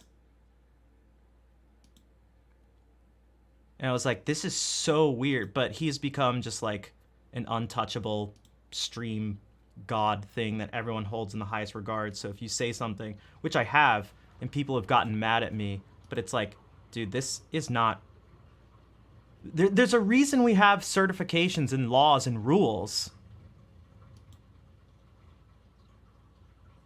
Like, it's so irresponsible, but whatever. It's not the point here.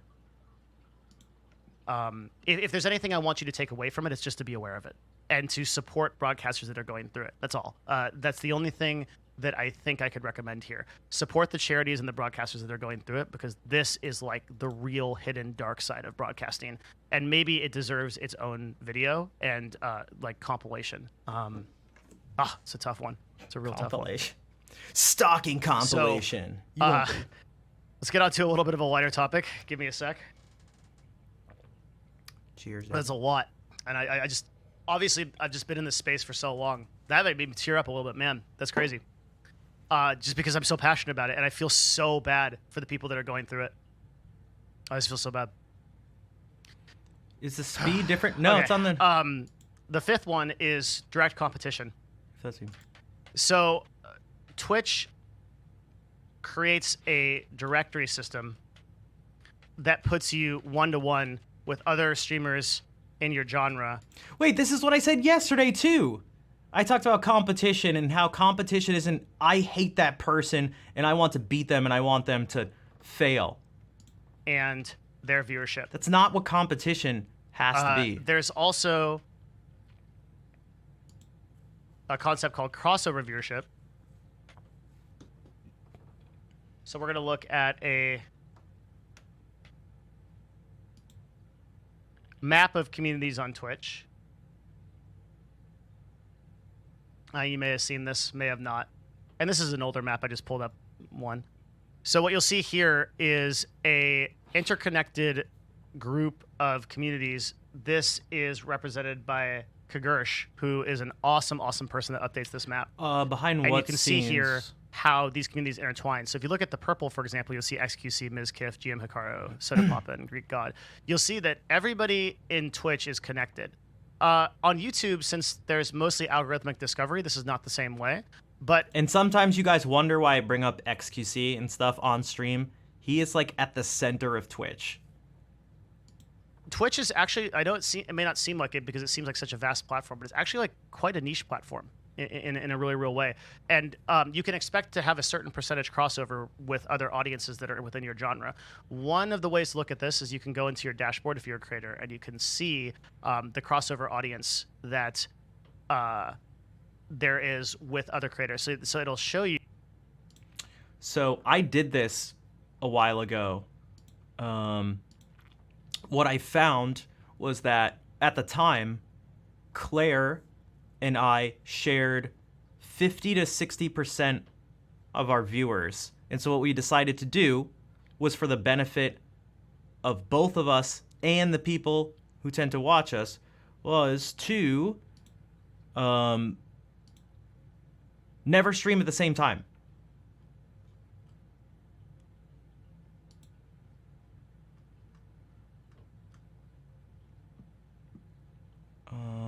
So at the moment, this is, I think, the past 30 days.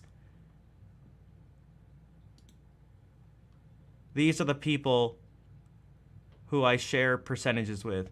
Now, Dumb Ting and Yan Yan rated me a bunch of times with a pretty good amount of people, so I think that's part of it. But look, Nick, Cactus, and Claire are the people I share most of them. It's pretty even. Remember, at one time Claire was up here and it'd be like 55%.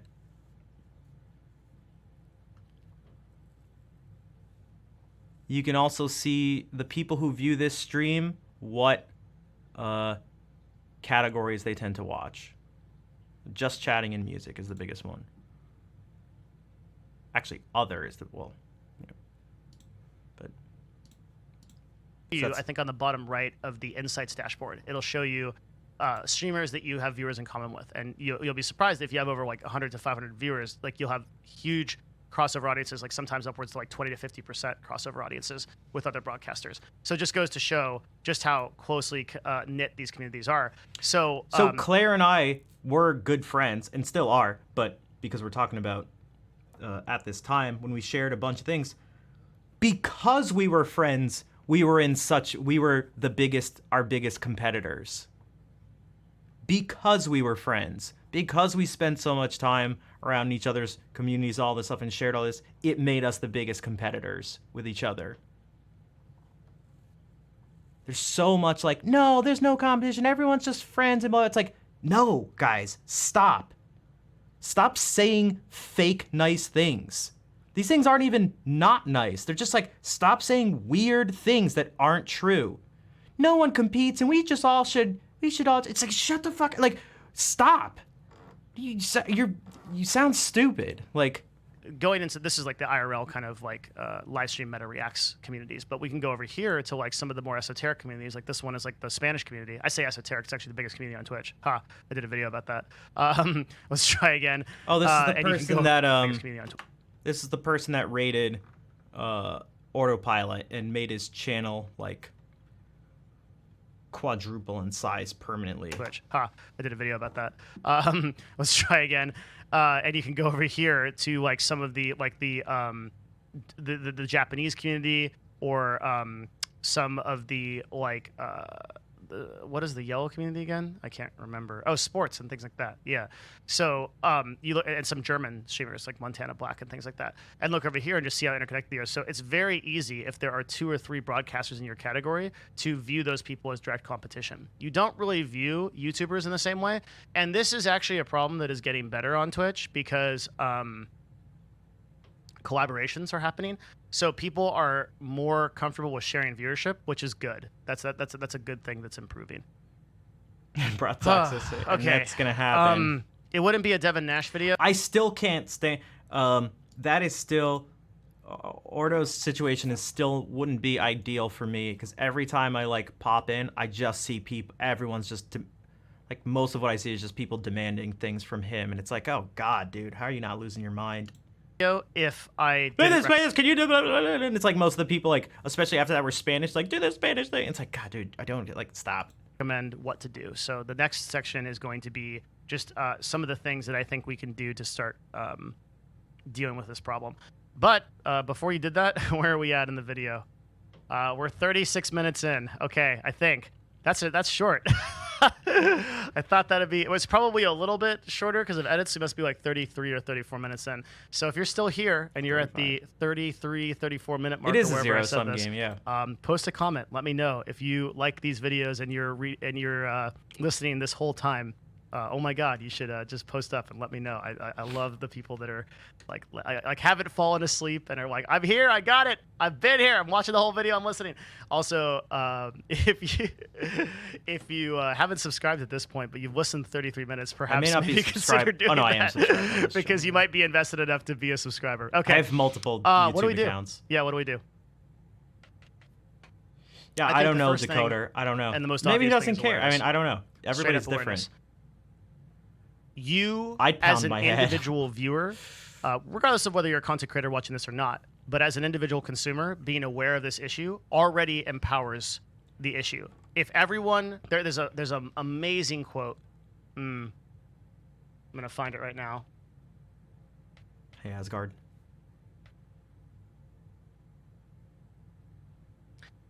If every 8-year-old in the world is taught meditation, we will eliminate violence from the world within 1 generation. So, I love this quote. I'll read it again. If every 8-year-old in the world is taught meditation, we will eliminate violence from the world within 1 generation. Now, that's probably not true. Okay, but thank you, it Devin. begets Thank a you. point I was like, that the ultimate the ultimate goal of hold meditation up. is awareness. And what he's saying there is that increased awareness on issues will in of themselves start to contribute to the solution of the issue. You watching this video are an army of one. And if you bring up your awareness in this and you start to adapt behaviors that not only do not encourage this kind of thing, this mental health toll that is on broadcasters, but also brings people up, you are one part of the army of a solution that starts to make that possible. Or if you And show it enough to people get who on board watch with you. that, the problem diminishes. If all people get on board with that, the problem disappears. So awareness is the final issue here. And this is why I created this video. If you're Cassie, I'd listening be to this upset video, if I was him. already just have so much respect for you to get this far because you care about this issue enough. Also, that- and this is why I'm showing it. This is why I'm showing. I don't think Devin would have any problem with me using this. Plus, I know I've added a lot to it because it's been almost 2 hours and 35 minutes have gone by in the video, but we've gotten almost 2 hours out of it. you want to pay attention to it, and you are now actively being part of the solution. And I haven't gotten much from it in terms of, I'm not like, making money off of his thing because I've gotten 2 subs and some bits. So it's not helping me out in that sense. Who Girl Blue, hello. But go forth, share this video with people. I don't normally say that, but this is a video that people need to watch if they can get through. I'm sharing it, Devin. They need to be aware of it. Please get this out there, because and share other resources too. Anything you find on this, share Asmongold's video on his struggles in streaming that I just Maybe we can watch that after. I video. haven't seen it. I just Please like share and be aware of the situation as part of the solution. I'm trying. And acknowledge broadcasters. Don't write them off. Don't be mean to them. Don't just sit behind anonymity and think that they're going to be okay and that they'll just write you off. You know, they're people. Everybody is human, and they all take this seriously. For broadcasters that might be struggling with this, that might be watching this, because I know there's a lot of you, the number one thing you can do is diversify. Go onto other platforms, especially revenue-generating ones. Damn it, Devin! Who are you? Some random person in chat? No. I have several videos about how to create a successful Patreon. I would highly recommend that you do that damn it, immediately. Devin. I think every single content creator should have a Patreon. Have other sources of income that come in that can distribute. That's good the then, amount of Ajax. stress. That's good. You need to be able to feel like you can take time off. If you're only Yeah, I feel like I can't take time off. That's why you guys are like, yeah, don't worry about it. Take some time for yourself. Yeah, don't worry about it. It's like, no, you must not get it. You must not get it. platform is Twitch, you will end up almost inevitably in a mental health downfall. It'll be very difficult to parse, because you will feel Let's get that one. Platform is Twitch. You need to be able to feel like you can take time off. If your only platform is Twitch, you will end up almost inevitably in a mental health downfall. It'll be very difficult to parse, because you will feel like you have to keep feeding that dragon just for it to survive. Yep. And by diversity, If you're not feeding it, it's constantly dying. Again, some streams I always get followers, at least a follower and at least a sub per stream, but some streams I end up with less followers and subs than I started the stream with. And remember, a few weeks ago, I took 2 days off, and my subs dropped because it was 2 days off, and also it was 30 days after the front page stream. I lost over 400 subs. diversifying onto other platforms, especially paid platforms. Consider products, consider services, consider really. In fact, since I haven't been able to do the guitar stuff and have to go on to other things, my follower count for a while went down for like a week. Not just one stream, it just kept going down. Consider another job entirely. It worked for me. I love the work that I do offline, and I love creating these videos. I can create these videos because I don't feel like I have to rush it. I created this video in a month because I never felt like this topic. Coffee, those are very, very, very, very rare situations. They're super rare. There are some people who just aren't, they're just not part of the norm. Some people come onto the platform with there's a music streamer recently, 0 social media. Just nothing different, really. Nothing notably different than anyone else. And all of a sudden just blew up out of nowhere. And again, I talked about this a little bit. A friend of mine suggested that perhaps there was connections behind the scenes at Twitch, because Twitch can promote people, and they can promote people without you knowing. And then after, I don't want to call the person out because they didn't do anything wrong, but just to give you an idea, this person became hired as a Twitch musician within 6 months. And again, no other stuff to offer on any other place. Just came on, webcam, normal camera, nothing special, normal instruments, nothing special, normal microphone, nothing special, whatever, song list, whatever, nothing. And all of a sudden, hundreds and hundreds of viewers, paid official person with Twitch, and it's just like, what? How did this happen? And I still don't know, but that doesn't mean that's not typical. So again, because I brought up the person you're talking about I brought up Clint Stevens, who took time away. What kind of just pop? Again, I'm gonna be honest, but I don't mean this in a bad way. The same stuff almost everyone else does. Just pop music. I'm not gonna say who it is, but there are tons of other people who did that and didn't explode out of nowhere. So I don't know, but those people are exceptions to the rule. And let me be very clear, or you can, I don't know, you can be a jerk or something, but let me be clear, this has nothing to do specifically with that person. You know, who wouldn't want that? What the hell? I want to get picked up for no reason. What the hell? Like, what the hell? And if that did happen to me, I'd really hope people weren't upset at me. It's like, you need to get upset. If anything, you get upset at Twitch or something like that. You can't get mad at the people who are like, who get success. This person didn't do anything wrong. Like, they're just doing the same thing everyone else did. They just happened to get a strange opportunity. Needed to be rushed so that I could get. Before you're like, dude, I clipped this and you can't believe, look at what Staff said. It's like, shut up. More views or subscribers or money or more support on Patreon or whatever. I created this topic in my own time, and then I released it because I thought it was important. That's where you want to be. If you diversify well, you can do that. And I think that a lot more people should consider other forms of income other than just that form of live streaming content creation. I really do think you're leaving something on the table mentally, and otherwise you're leaving your best work on the table if you are a full-time content creator. And not diversified. It's fine being a full-time content creator diversified, knowing that, you know, you don't have, maybe you can take some time off of your live streaming platform because you have a lot of other verticals that you could work on that you're passionate about or whatever. But when I also say diversify, I also mean diversify in terms of your skills and expertise too. Many people, like, all you do is play video games, and that would be unhealthy just in of itself, whether you're streaming or not. Go outside, take a class, like learn a new hobby, learn a new language, right? Explore, hike, anything, right? Diversification is the number one thing that I could recommend in addition to awareness.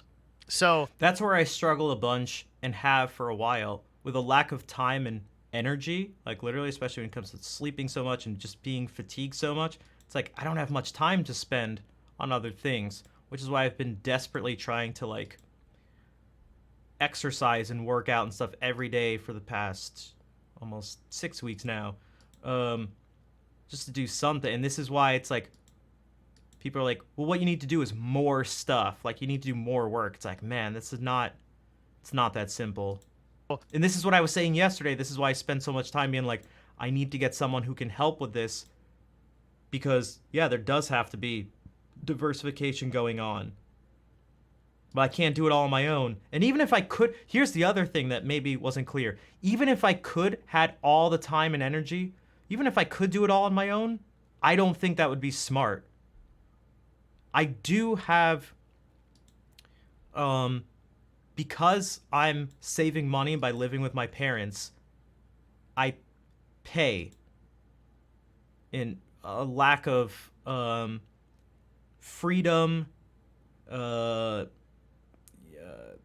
you know, living a life where you can just like sustain things for yourself, a lack of privacy. There's all sorts of issues, dealing with family issues, all this stuff, and even things like the dog barking. There's mental health thing. These are the prices I pay. What I get in return is actual money, in the sense that I don't lose money paying rent and utilities and stuff. So let me use that, because this is part of it. It is by design. Let me use this stuff now, before it's too late, and give someone money for something in return. Like, this is another thing that he didn't talk about. I mean, you can't talk about everything, but this is another thing he didn't talk about that I think is really important, is that there's this sort of implicit expectation that if you do anything as a content creator or whatever, that like you kind of have to and should do it all on your own. You need to be your own marketing person. You need to be your own video editor and audio engineer and like you just need to do everything. You're expected to do it. work this many hours. You got to do all this. I'm just constantly, like, if you're not constantly a mess mentally and physically, then you're not working hard enough. Like, that sort of stupid idea. As opposed to something that would be smarter, like, why don't you hire someone who's knowledgeable instead of doing a shitty job yourself because you don't know what the hell you're doing?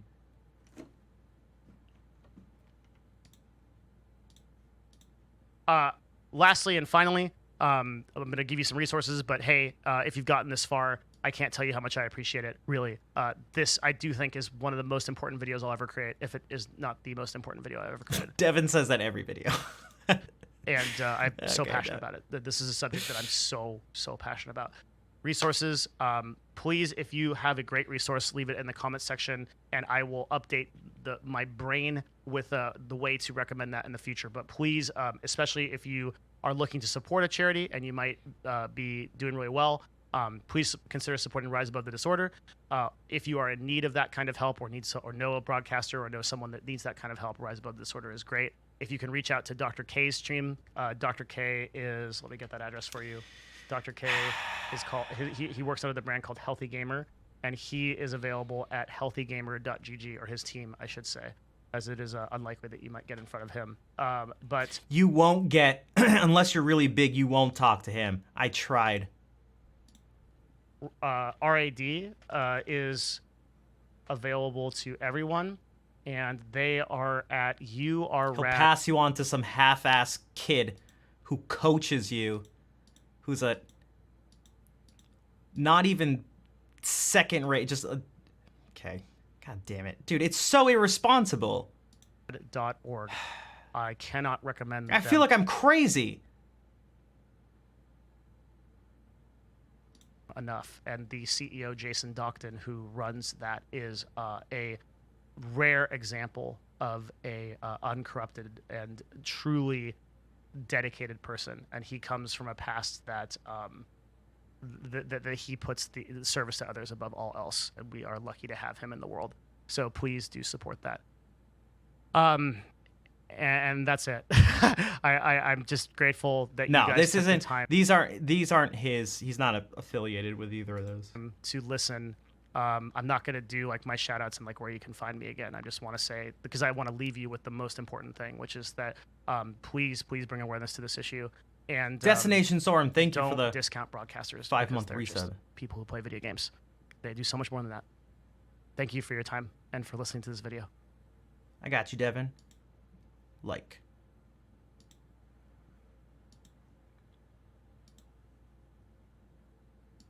So.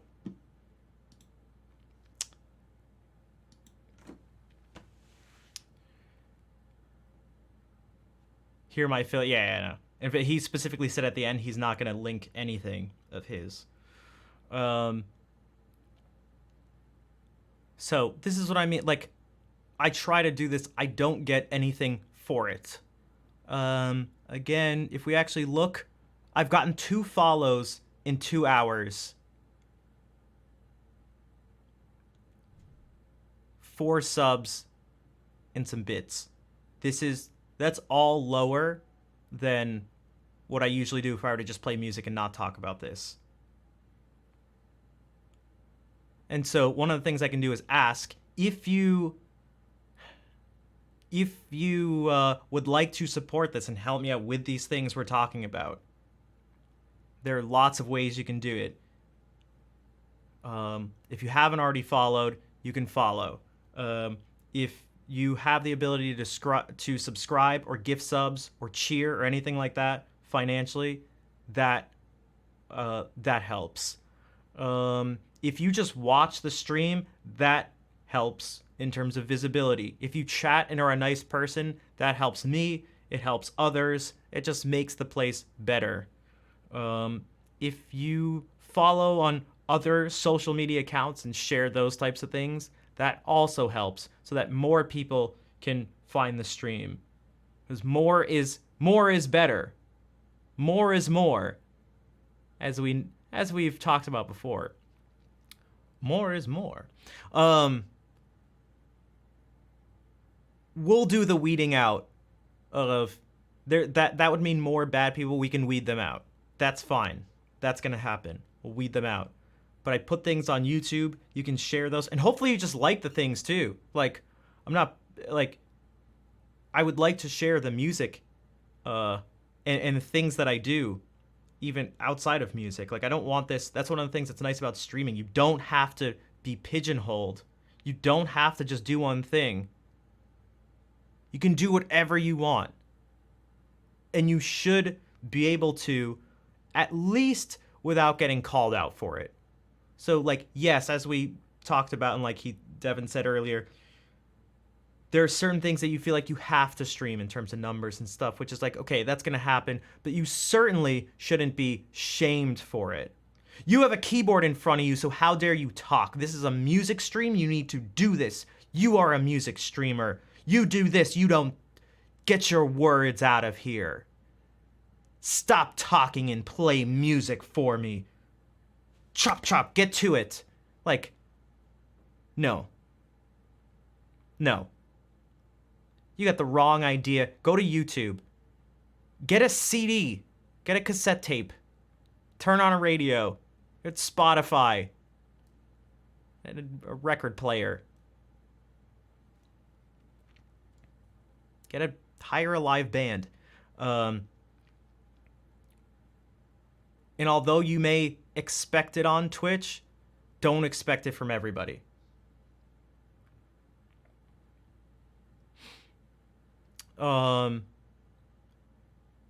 Travis, thank you for the 100 bits. Would I like to see the corporate office? I've seen photos from part of it. You know, I've never gotten like a tour of it, but dude, I know what it's like. Let me be clear, because I feel like I always have to be clear on this. I'm not confused by any of this stuff. In fact, it's the opposite. I'm like saying why these things are. I'm trying to figure out how to deal with this stuff that sucks. Destination Storm, thank you for the 500 bits, and thank you again for the 5-month resub. No, we don't need to look, because I know what it's gonna be. It's just not helpful here. I don't think it'll be helpful. I'd rather focus on like what we can do to change things and make things better, as opposed to focusing on other people. Because like it's good to focus on things that are wrong if they're things that you can solve and deal with. So I really try to look at myself. I hope that's clear, that if you notice, as much as I talk about negative things, I'm never pointing fingers at other people. Like I stand by that. And even just some moments ago, when we got close to it, I made sure to specify that that's not the case, and that I was just bringing up an example. That anyone who's successful or something like that, or something unfair happens, that you don't get to point to them and say, what the hell, this person's taking viewers. Like, you don't get to do that. It's literally not true, for one, but it's also not helpful. It's just not right. Destination Storm, thank you for gifting out a sub as well.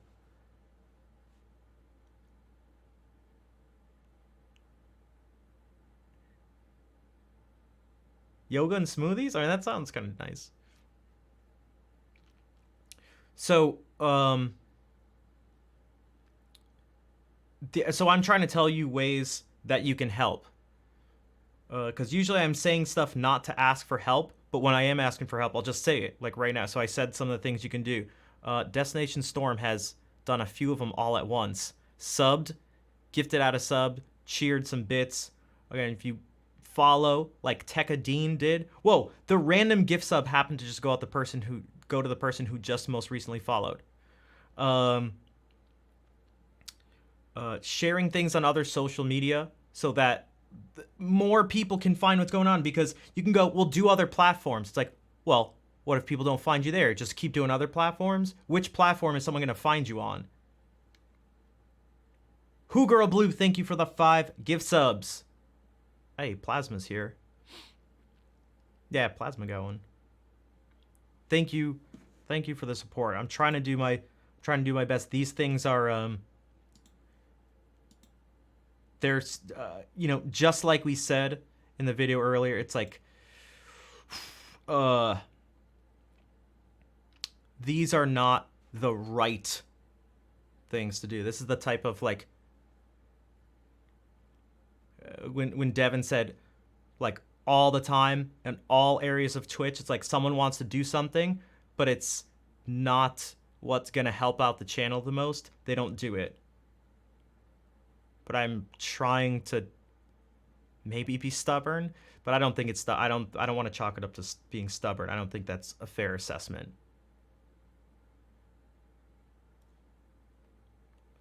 I'm going to try to do it and make the part of the price I pay is the uncomfortable situation of asking people for support, which I hate doing.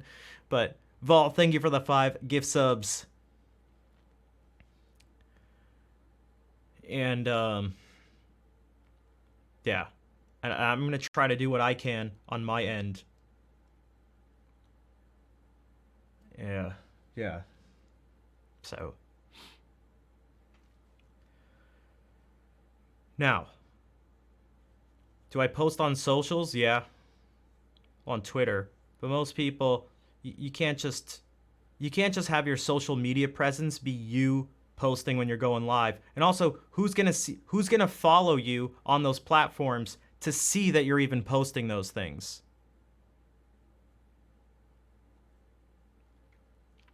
Kazi, thank you for the 10 bits. With a little heart in there. No, but how do they find you? Your tweet of going live is not going to other people aren't going to really see that. You're not going to gain followers by saying, "Hey, I'm going live." It works for yeah, well, okay, well, it doesn't work for me. I thought about that, Captain. Maybe I should do that.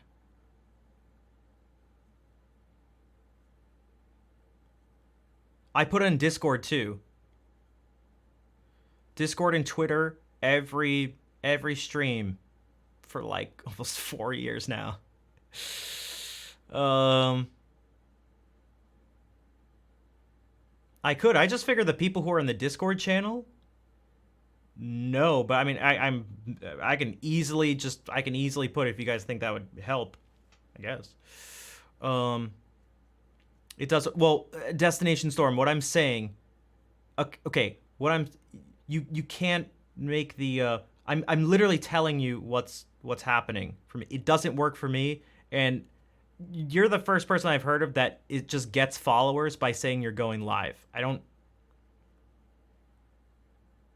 like you want to hear. Like I'm not trying to agree, disagree. I'm literally just telling you. And if I said, "Oh yeah, you're right," that helps me, I'd just be lying.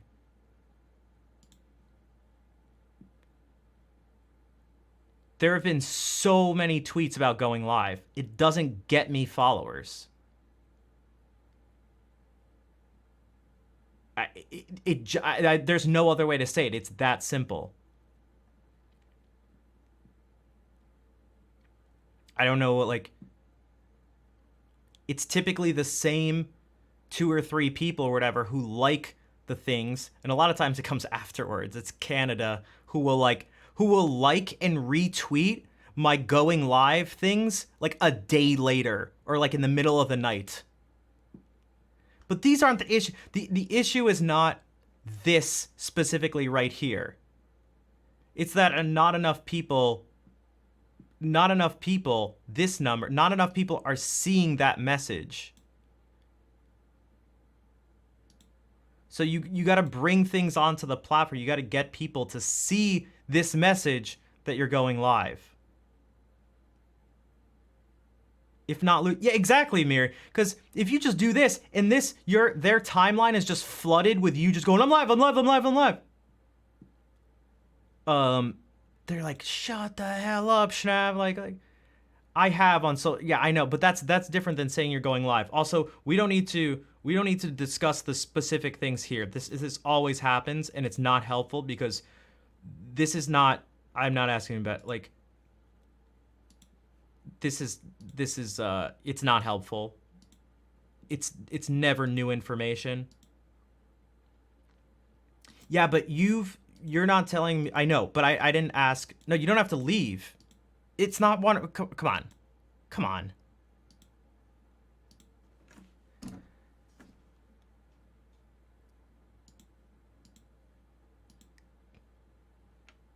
Really? Really? Can we be adults? That's super childish. You know, I appreciate the subs and stuff, but holy shit. Jesus Christ. Grow up.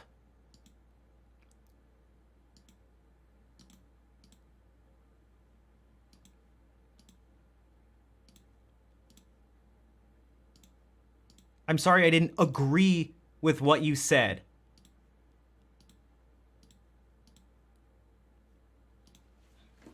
Take your subs. Get the hell out of here. If that's how you're gonna act.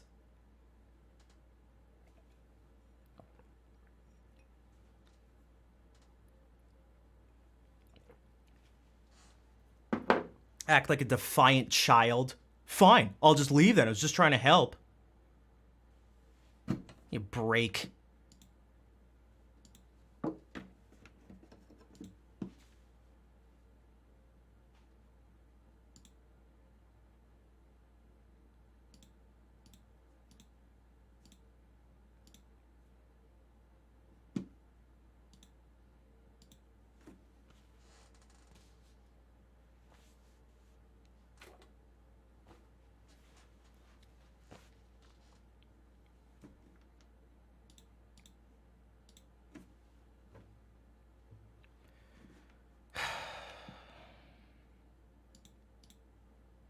This is another thing in streaming. This is one of the things Devin was talking about that's different than YouTube and Twitter and stuff like this. I'm live.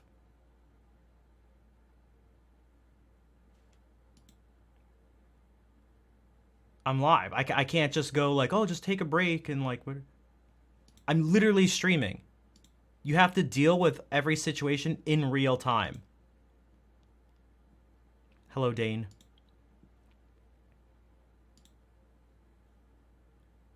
So it's like, so what do? I just got really pissed off. I think that was really rude of that person. Totally immature.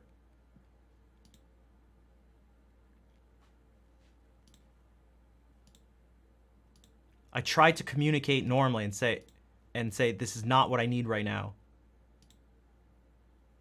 I tried to say very clearly and show the numbers that what you're saying is not true. I do not get followers from posting going live. So please stop.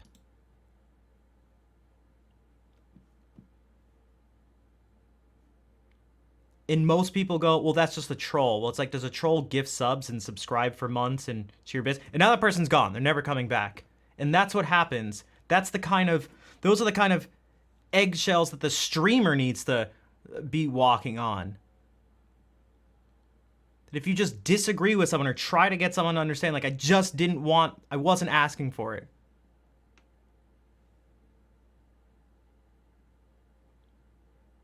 Well, Destination, do you see how that like makes me feel? And I kept talking because I had a feeling you didn't leave. Or else I wouldn't say. But like, come on.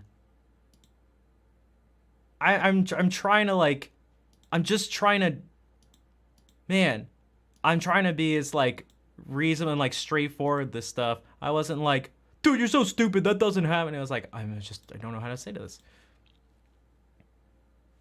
Yeah, Miri, when you're like moods, like, I know you were trying to help. Gotta be, see, that's the thing. So, Fawcett, welcome.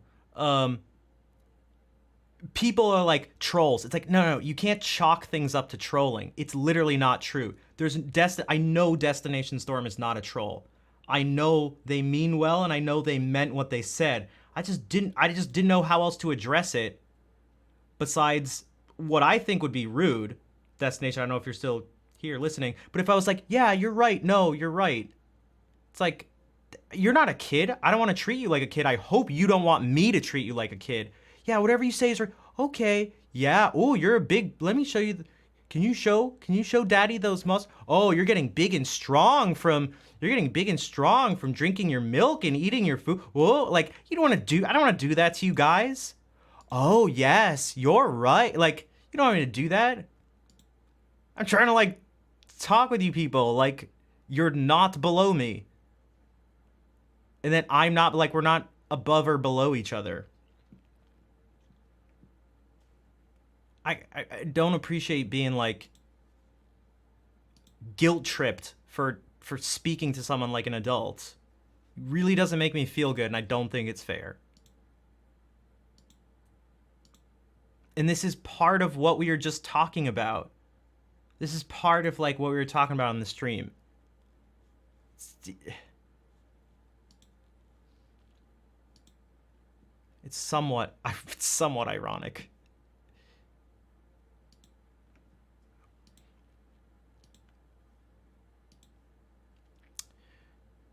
Four and 4R key, welcome. Big deal for centuries to come. Yeah, I mean, it's like, yeah, I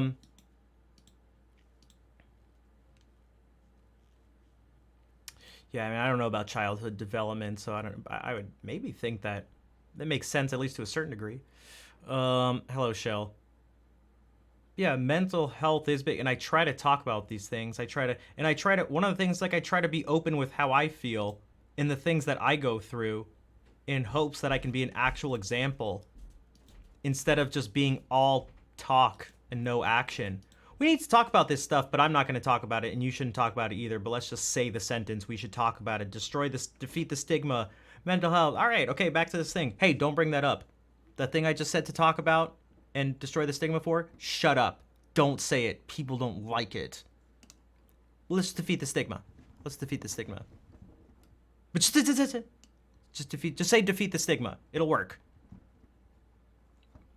So do you... No. It's like, please.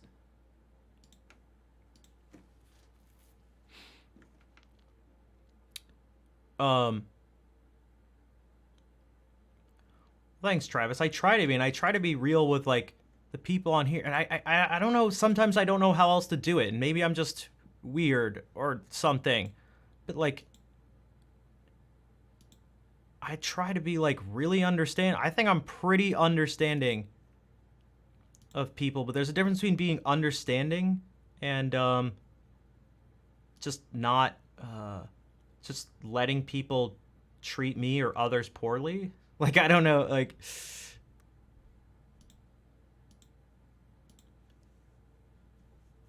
and it doesn't make the person, like, terrible or something. It's just types of behavior that I don't want to accept. I also don't think it's smart. In the stream, I'm the one who's responsible for everything that happens. I am responsible. The streamer is responsible. And Twitch is responsible for the platform. This is something we were just talking about an hour or so ago that I think is left out. That Devin was like, the advice is that viewers, don't be rude or mean or toxic or inappropriate. But it's like, well, what do you say to the streamers and what do you say to Twitch? And that's like, you have to make rules and enforce them. You just have to do that. And you can't let people take away your authority, and that can take all sorts of forms. But, like, you just have you have to make rules and stuff and stick by them. Lord of Chaos, what's up? Also, I can't stop thinking to myself, what will be different when everybody will be insane? Oh, I think I see what you're saying. I don't think that's not going to happen. Every single person is just insane. That's just like, we're never going to get to a point where no one has any mental health issues. It's like, that's like saying that's so large scale. That's like world hunger. everybody will be hungry or no one will be hungry, or like violence. Imagining a world where every single person is just violent all the time, or there's not a single act of violence, or no behavior that you would deem illegal or criminal or something like that. Like things are way too complicated and stuff. Even the nicest, most understanding people, like, mistakes happen, and even that's enough for things to go wrong. Movie night. All right, enjoy the movie. Thanks for hanging out. Like, you can't get rid of these things completely. You can't, like, what the hell? Like, you just can't do it. That's why the quote Devin brought up, I mean, he even said, is that if every 8-year-old learns meditation, and even to the most extreme degree becomes some super meditative things are going to happen. Especially if we use, one of the things you have to do is, we seem to be very into, like, fairness, and people,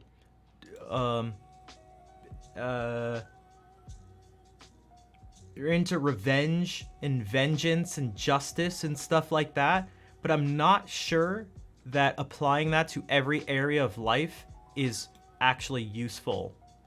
So what the hell does that mean? Because I've had to think about this a lot.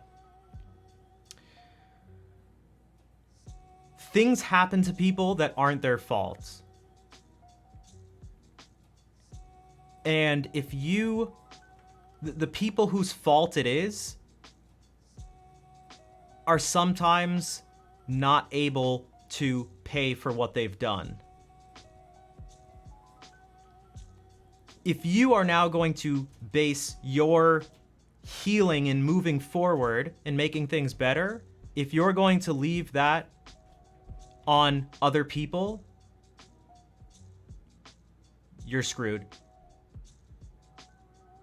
That thing's just going to perpetuate. So, like, I've talked about this a little bit before. The Armenian community kind of does that to a certain degree. Some people, not everyone's the same, but okay. Our ancestors, we're like putting descendants of people are putting like blame on descendants of other people for things conflicts our ancestors got into. Like, sure, you can do that and like philosophically sort of like justify it, but where does that leave you? Things happen, like, it just happened. There's no going back. There is no justice. It'd be nice, but there's no justice left. So you can carry that with you. And like, I have issues that stem indirectly from that. I've had to do a lot of analyzing with therapists over the years. But I think this is super important because it's not just specific to me. Essentially, someone did something wrong to someone, and that they weren't able to fully sort of heal from it, and that got passed on to someone that got passed on to someone that got passed on to me. And so if I don't deserve any of this, I didn't do anything wrong. Yeah, I didn't. But you know what? If I don't fix other people's problems that affect me, I'm just going to pass on more problems. Nothing will get solved. Whether it's right or wrong, it's just not going to work unless I do something about it. So I could sit here and go, I blame my parents for everything. They did this. I can even prove it and point to it. It's not fair. It's like, you have a nice life. Like, enjoy that life. Waiting for other people to fix the problems that affect you. Like, it literally can't work. So you gotta go like,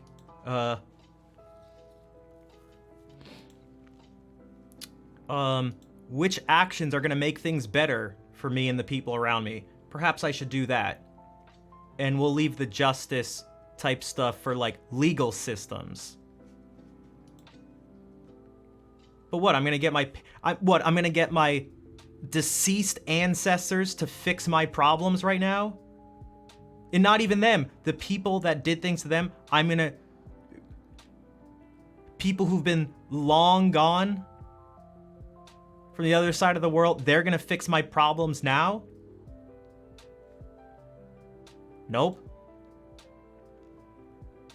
So I gotta do it.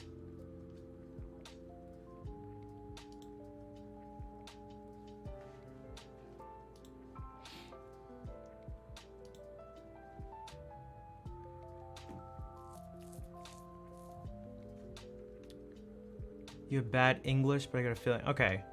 I was wondering if that was part of the thing, 4 and 4.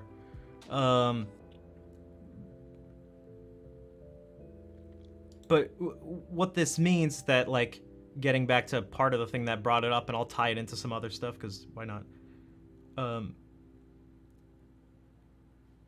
Things are going to go wrong, and people are going to be wronged. And there are going to be others who are responsible for it. And if we base things on retribution and revenge and stuff like this, in a super ideal, perfect, philosophical thing of fairness, nothing will ever get dropped. At some point, someone has to break a chain of these negative things. There needs to be some sort of, not even necessarily forgiveness, but that can help if you can do that, but just going, I need to take responsibility for someone else's actions. Which is like, who the hell wants to do that? But you have to.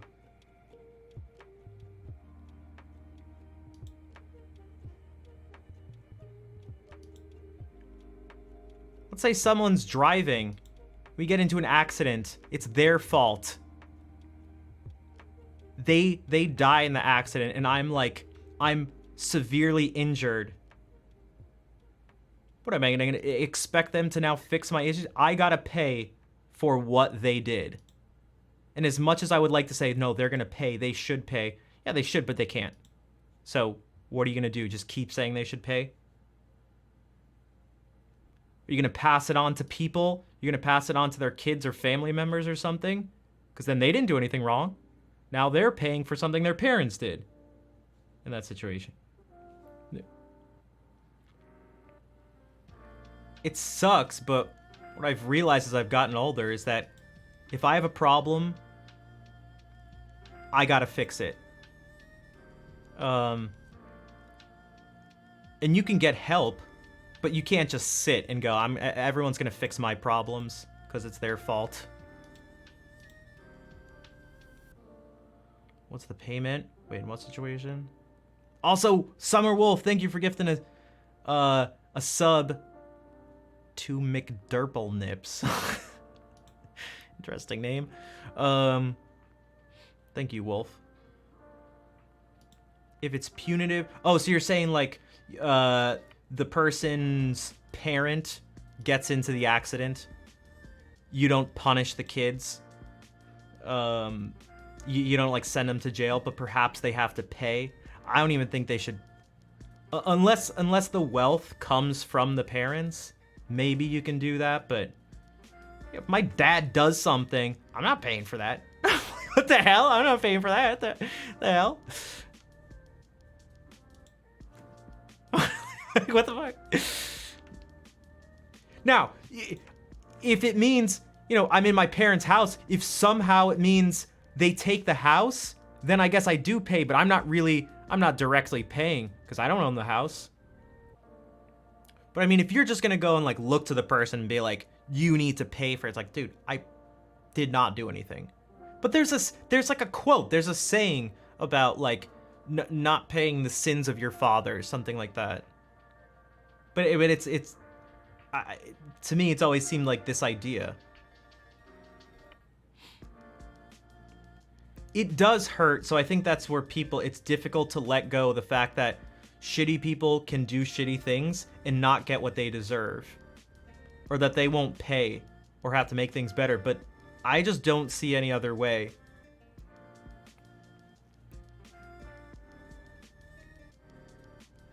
And it is best to not dwell on things, but that's way easier said than done. So this is not to dismiss any of these things, but no, it's not because I lack imagination. You can't. God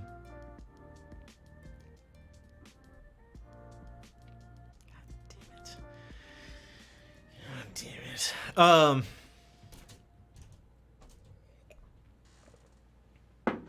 So in terms of the streaming stuff, to bring it back to the streaming stuff, because this was part of a point when it came to comparing with others.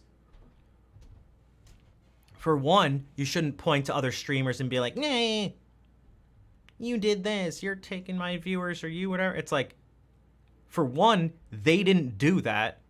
They're just doing their own thing. Now, unless someone does some campaign and some sketchy stuff to get inside people to infiltrate your stream and sabotage it, okay, then the person is doing something wrong.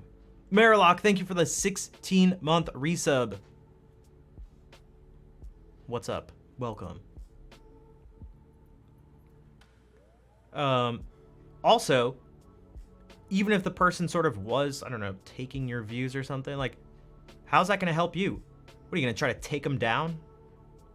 And what about the people you're taking views from, if you want to go that road? It's like it's not going to work. I'd rather not go that road for everybody's sake. So I'm not trying to take people down. I'm not trying to point fingers at others. If I do focus on others at any point, it's for the purpose of finding where issues lie. But I can only, like, take actions for myself. So it's like, what can I do? I can ask for help with certain things. No, I don't mean Beastie Boys sabotage. Well, I mean, technically it's the word, but I'm not talking about the song.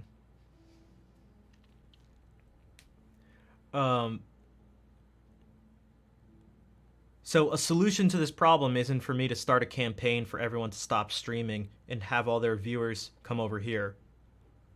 The solution is for me to do work and find ways to get people to come over here that doesn't directly harm others or isn't, you know, unethical.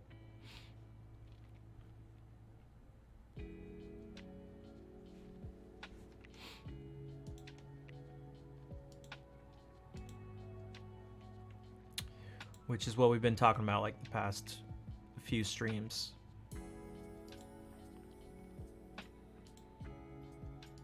So I just need to, you know, I was talking, I'm gonna leave names out of these things. I was talking to a streamer about an issue they had where someone was making comments in their stream about being sad around them and not being able to watch the stream. It was painful to the person watching to see this streamer get have good things happen to them, get a bunch of subs, follows, stuff. You're just, all this nice stuff was happening to them. And the reason the person reached out to me about it is because they knew that I understand these things, because I feel the same about it. So I was like, okay, yeah, that's understandable. I find it painful, unfortunately, to see other people around me succeed where I'm not. But the difference, so I was like, okay, I understand this person. But then there was something very different, and that was actions. This person was now going and calling out, but you're not getting, well, exactly, Captain, exactly. It's like, I can't be any more, it's like, come on, guys, listen to my, have I not said this hundreds of times? What was different, so it's like, okay, I understand it. Oh, I feel bad. But that doesn't mean I can now accept the behavior, which is something I make sure not to do. Which is this person going around and going into other people's streams and saying this stuff and bringing them down. Getting mad at people in other people, going around to different places, and then getting mad and, like, talking trash about these people who are successful. Like, these trying to sabotage these people, like, that's not cool. That's where I draw the line and go, now we're different. Because your feelings are okay and no one should call you. If you feel shitty because someone is successful, then I'm sorry and I feel for you, and that's not a good place to be in. And no one should guilt trip you for that. You probably already feel guilty. But the second you start doing stuff about it and making things shitty for other people, I am not on your side anymore. And I have made sure, and I mean, you can, this is a real question, like, you can call me out if that's been the case, but I am very confident in the fact that in all these times I've done these things and talked about it, it's been focused on me. And that I'm the only one who's, even if I can ask for help or see where other problems may lie outside of me, I'm the thing that is ultimately responsible. I'm the person who needs to take action for myself in a constructive way. I can't blame it on other people.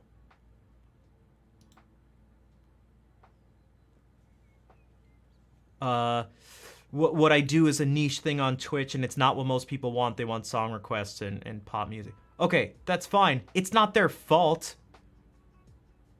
In fact, it's understandable and would be weird if that wasn't the case. It's on me to find a way to make this work, if that's going to be the case. It is not their fault. It's no one's fault, but if it was someone's fault, it's my fault for choosing to do this. Right? Like, I can't make that clear enough. I think that's super important. You don't blame anyone, but you're the one that, like, you need to do something about it. Whether you like it or not, and you probably won't like it. I don't like it, but I have to.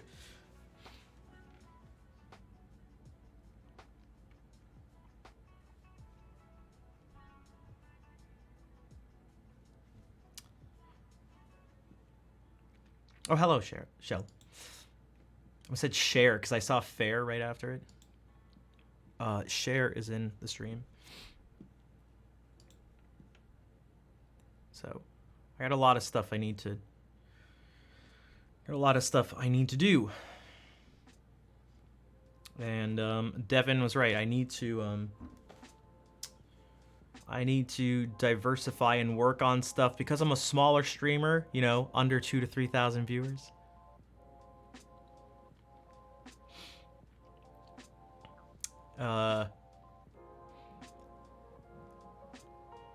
Just spending more time on stream isn't going to help. Look at how few people, again, are seeing the stream. 2 followers in almost 3 hours. If I just keep streaming, it's not going to... Alec Reef, welcome. So what we did is we watched a video and, like, broke it down. I don't know if you know who Devin Nash is, but he put out a video on mental health issues that have been...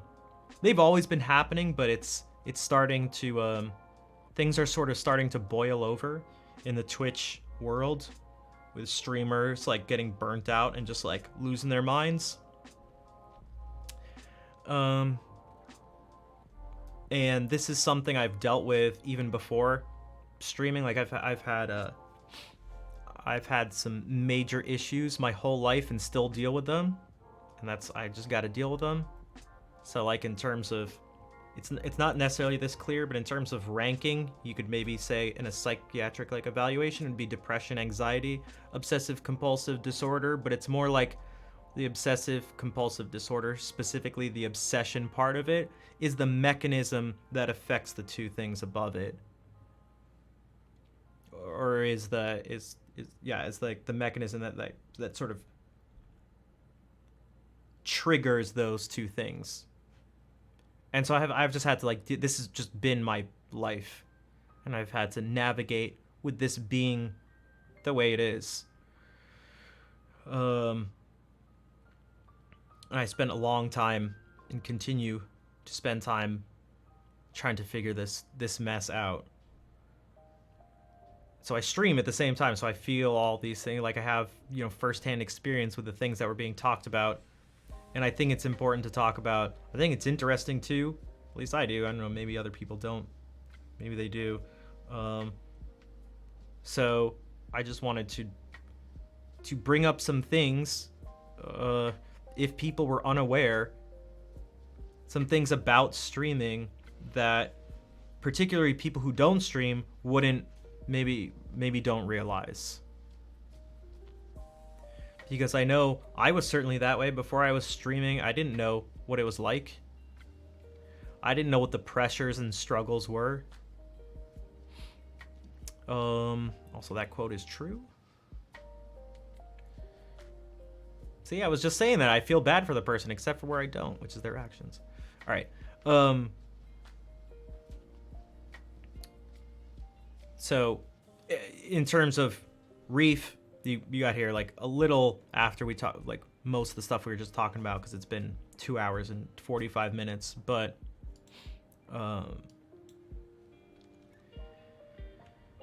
yeah, this stuff is. These things are not simple. Streaming is not simple. It's not just pressing go live. So I'm not sure this applies there. I think there's a group of people who it maybe doesn't apply to, and those are the people who truly don't truly don't care about stream success or something like that. And I know some of these people, and they're not just, it's not just words. I know by their actions that they really, some of them, oops, let me move something. How did this just happen? Okay. I know some people who truly don't care about the size of their stream and numbers and stuff like that. They just, some of them would actually prefer to be small. A lot of these people are in the speedrunning community. Again, I've talked to people who are like, dude, I hate when people raid me because then I gotta like say hi to people and stuff. Like, I just don't care. I just want to speedrun. And the people in the community will talk about this stuff, and it also means there's a record of my runs that I can submit. And like, that's what they're doing. And they're just like, God damn it, like, don't raid me. Like, big raid comes in, I gotta say, so, like, I'm just trying to play the game. Like, leave me alone. And it's like, oh shit. Oh, this person like really does not want to, like, they do not want to get big on stream. Like, they're just really, they really don't. They're really in a different place. But that's, I don't think that's, I can't say if it's not most people or whatever. I can't say the percentages, but I get the feeling that most people are not like that.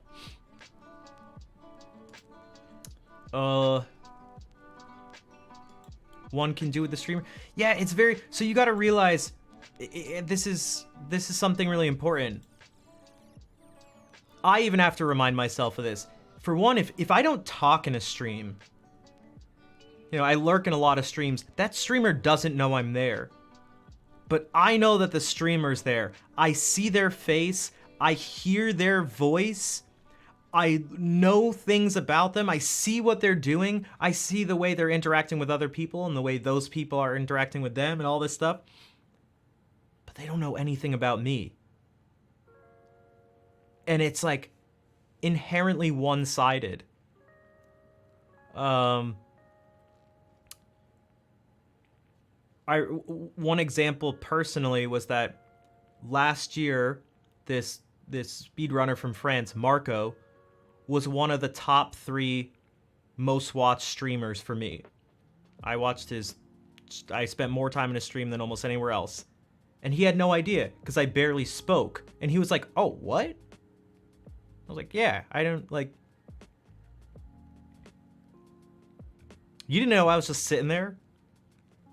And so the person who's spending more time like that is going to feel a stronger connection. They're going to know more about the person and everything. But that is not reciprocal. Like, it's inherently uneven.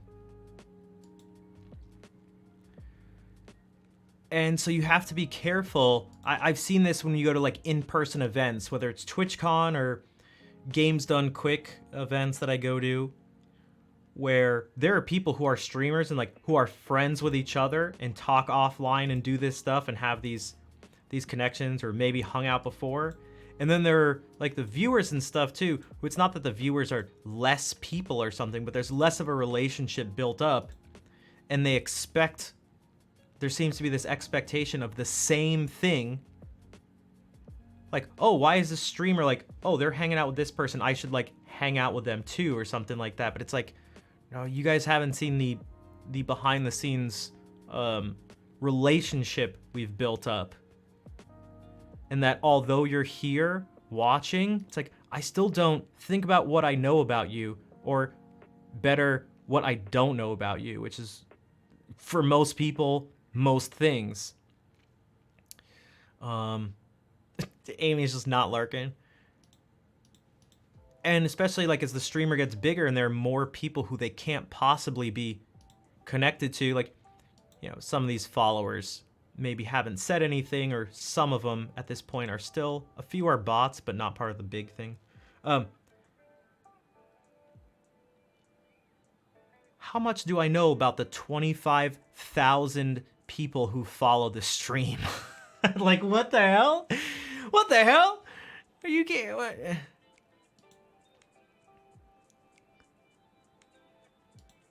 It's impossible. ZDMXDR. Hello. What is Tinder and Facebook? Along with Twitch, they're dating apps. I mean,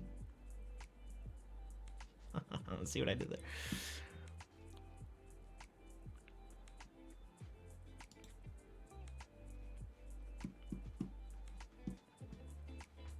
I think I'm funny. All right. Also, let me see. I have different types of mental health, learning disabilities. That's something. Non-epilepsy? Am I missing something? Excuse me. Anxiety attacks, depression, some darker thoughts. It's always different for people. It is. People's experiences are different, although there are some general things that can be connected between them. It can help if you have a partner in your corner. It can certainly help when you have someone close to you who is like understanding and willing to listen.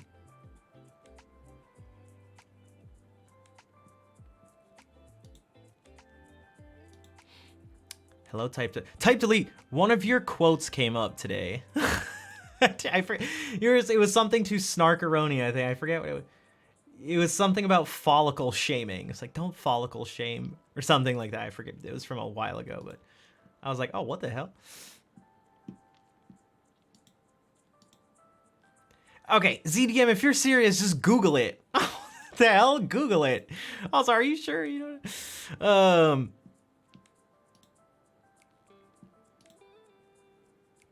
Bro, Google it. Google it. Yeah, it certainly helps if you have people you can turn to who can help support you, so that you have, oh man, I'm hungry. So that you're not doing things on your own. It's really helpful.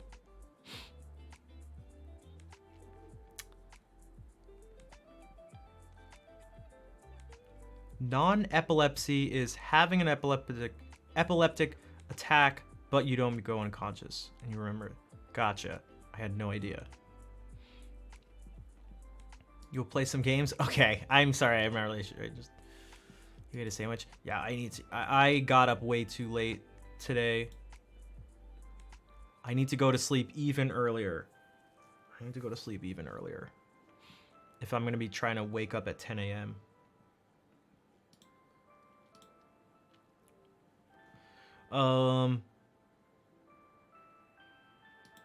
So yeah, that parasocial thing can be, in that sense, it can be a little strange to navigate. You know, like you're trying to do stuff maybe at TwitchCon, and it's like everyone wants to hang out with everyone else and stuff, and you go and like, okay, let's go to eat, and everyone like tags along, and you try to find a table for 19. And it's like,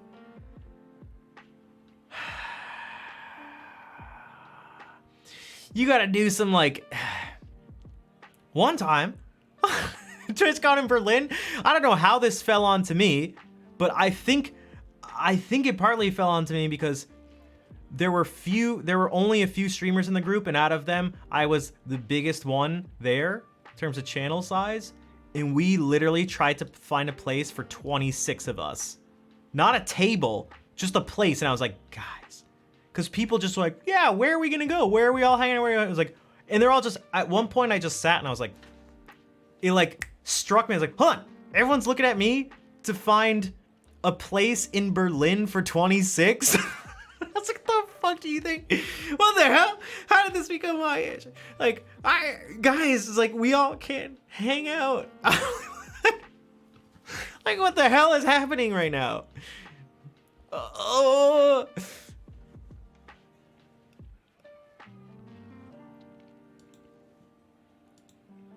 Because I think people were like, you know, there's like aspects of being an introvert and stuff like this that probably had to do with it just being shy, socially awkward, things like that. But it's just like, oh, I know this, like, I know these people and like streamers too. Like, yeah, we'll go get dinner too. And like, there's a whole bunch of other people, even with them, like, oh, I know them, we'll go. And it's like, oh my God, you guys, this is logistically impossible.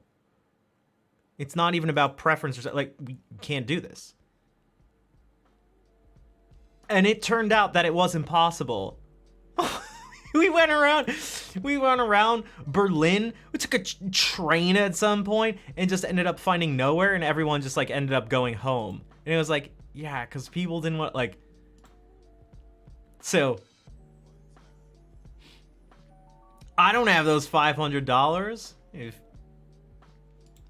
But that actually happened. I was like, oh my God, this is impossible, guys.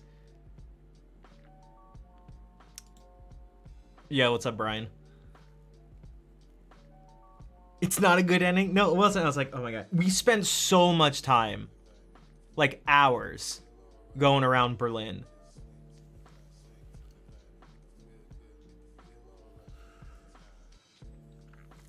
And somehow I was like the semi-leader of the pack.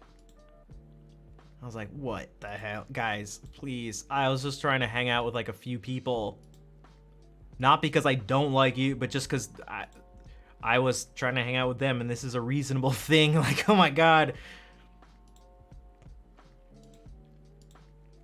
What that, I guess a little piece of advice is, people are very friendly at these things, in my experience. TwitchCon and, you know, I've never been to a PAX or anything like that, but TwitchCon and the GDQs, the Games Done Quick events, people are very friendly, but it is probably best to have at least one partner in crime so that you're not, just in case things happen, you can like branch off with them. So I remember the first TwitchCon I went to, Claire was like my like partner person who, regardless of what happened with like other things, I mean, if we needed to break off, if we couldn't be part, there was always at least that one person, so you're just not totally alone. Because some people were totally alone and didn't have that person. They're just like, I'm gonna be me, I'm just gonna go and whatever, and it is difficult to navigate. Even if you're a streamer, I don't think they'll mind, but one of the people that comes to mind is Mermaid. They had a really hard time the very first TwitchCon. And they were partnered at the time, and they still had a hard time navigating the social stuff. Because it works both ways. Meaning, like, just because you're a streamer or something, it doesn't mean necessarily that you're going to be able to, it gets overwhelming. Yeah. I've never done it by myself. I'd be too anxious. Some of the first GDQs, it would have been that way. The first ones that I learned about, but I didn't go, and I'm kind of glad I didn't go until I had some buddies that'd be like, we're gonna room together, we're gonna do this stuff together, we can like rely on each other and be like, you know. But if not, again, you could be a partnered streamer and find yourself just being totally overwhelmed and anxious and stuff and not know. God, there's so many questions of like, should I ask these people to do this thing? Should I tag along here? Am I being too much of a burden? Do they actually want me around? Do I want to be around them? Like, I don't know. There's like all these things that come into play that don't come into play when it comes to streaming. No one's really imposing on anyone else when you stream. When you're the streamer, when you raid someone, when you watch a stream, when you go, there's infinite space, essentially. You're not, you just do, you know, you don't have to worry about it. But then once you're in person and 26 people being around is different than 4 people, then it matters. So that's something to definitely think about. But it seems like if you at least have your one, like, again, your partner, your con partner, I'm assuming you'll be good.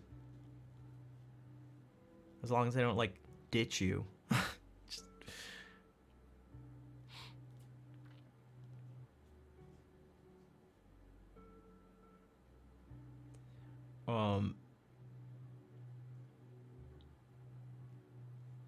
It's like a class. Wait, what's like a class?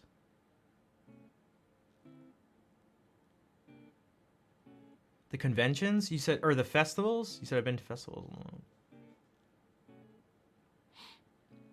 Or do you mean like, yeah, I'm not sure. A video game one? I mean, I recommend it, you know, with that one sort of disclaimer that, like, the game's done quick events are, I've always had a good time. Same thing with TwitchCon. That can happen too. You're at GDQs and you know, maybe people are going up to someone's room to, like, hang out. Oh, it's like a class. Yeah, you and 26 people. Yeah, it's like a class.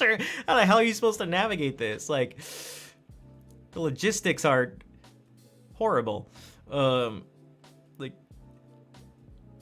and that happened one time. I felt really bad because, like, we went up to someone's room and there were like 50 people along with us. I was like, oh my God, this is not gonna work. And the person was like, dude, we can't have everyone here. And it was awkward for them and awkward for us and stuff. And like, these were people that, some of them were people that I was like friends with, but like, no, it wasn't actually 50 people. There were like, I don't know, maybe 15 of us going to like this room. Because some of them went to like a couple of us because we knew them. We were like friends with them, like, yo, come by. But then there were a group of people who like were friends with us and who didn't want to split up and stuff, and like, you just like stick and cling together. And I didn't want to be like, no, because I liked them. Like, but it was like, I don't think this is gonna work. Also, these people don't really know, like, oh.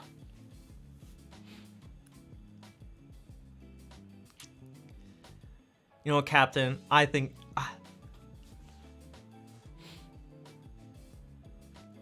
Exactly, Brian. That limitation doesn't exist here. Dude, I can't believe you brought all those people. This is so awkward.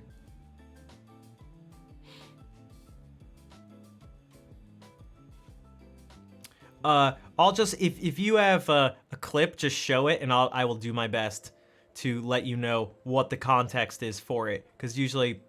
I think a person would want to be like, you know, I say something like, oh my God, I just can't, it's just not hard enough for it to work. And it gets clipped and that's all you hear. And it's like, what's the context? Hey, Snap, can you explain this? Oh my God, I just can't get it hard enough for it to work. And then I go, oh, okay.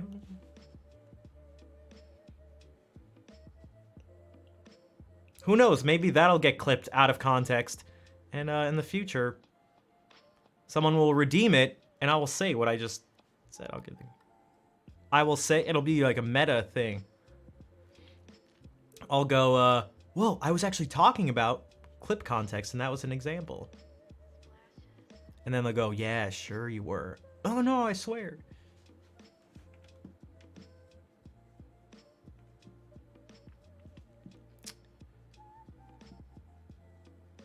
And you guys will back me up, right? Because you were here just now.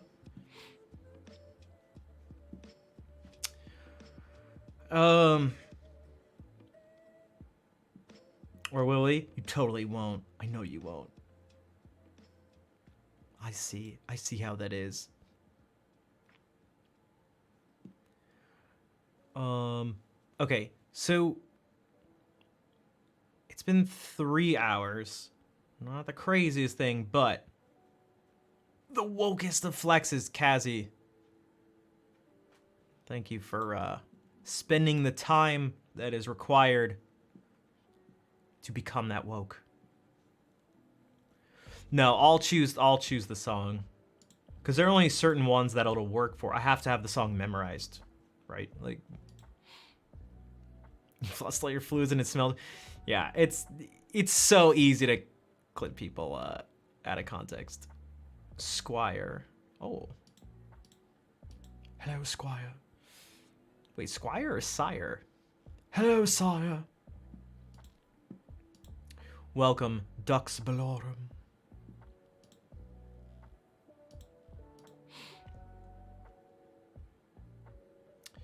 Welcome. I also play piano and classical guitar, although my main focus is classical guitar. I'm not very good at piano, but let's see what I got. No thanks. For like a whole bunch of reasons. One, I'm not trying to impress you, because typically anyone who's looking to be impressed is not impressed by the right stuff. Yeah, no, let's not see. So for one, I actually can't play for a few weeks. 2, I'm not even in the music category. 3, we're not doing that. 4, that's rude. 5, that's not how that works. I don't trust that you're impressed by the right stuff. Not about being shy. I'd say I think you should probably listen to what we're all saying. So,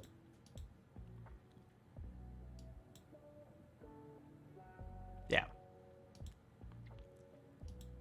I'm getting the impression that, yeah.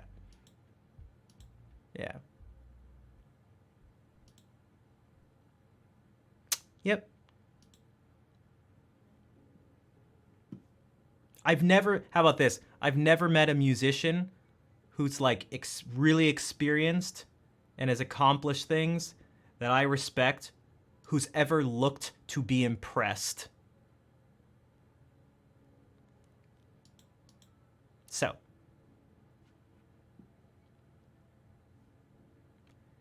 it reflects poorly on you.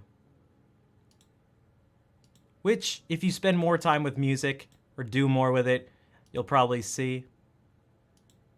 I hope, but yeah. Also, you should just listen to people when they say no. All right. That being said, just so we've been talking about, exactly. I was being genuinely nice. No, you weren't listening. So, okay. I'm curious. This is a real question. Has anyone ever asked you to impress them? And if so, what did you play for them?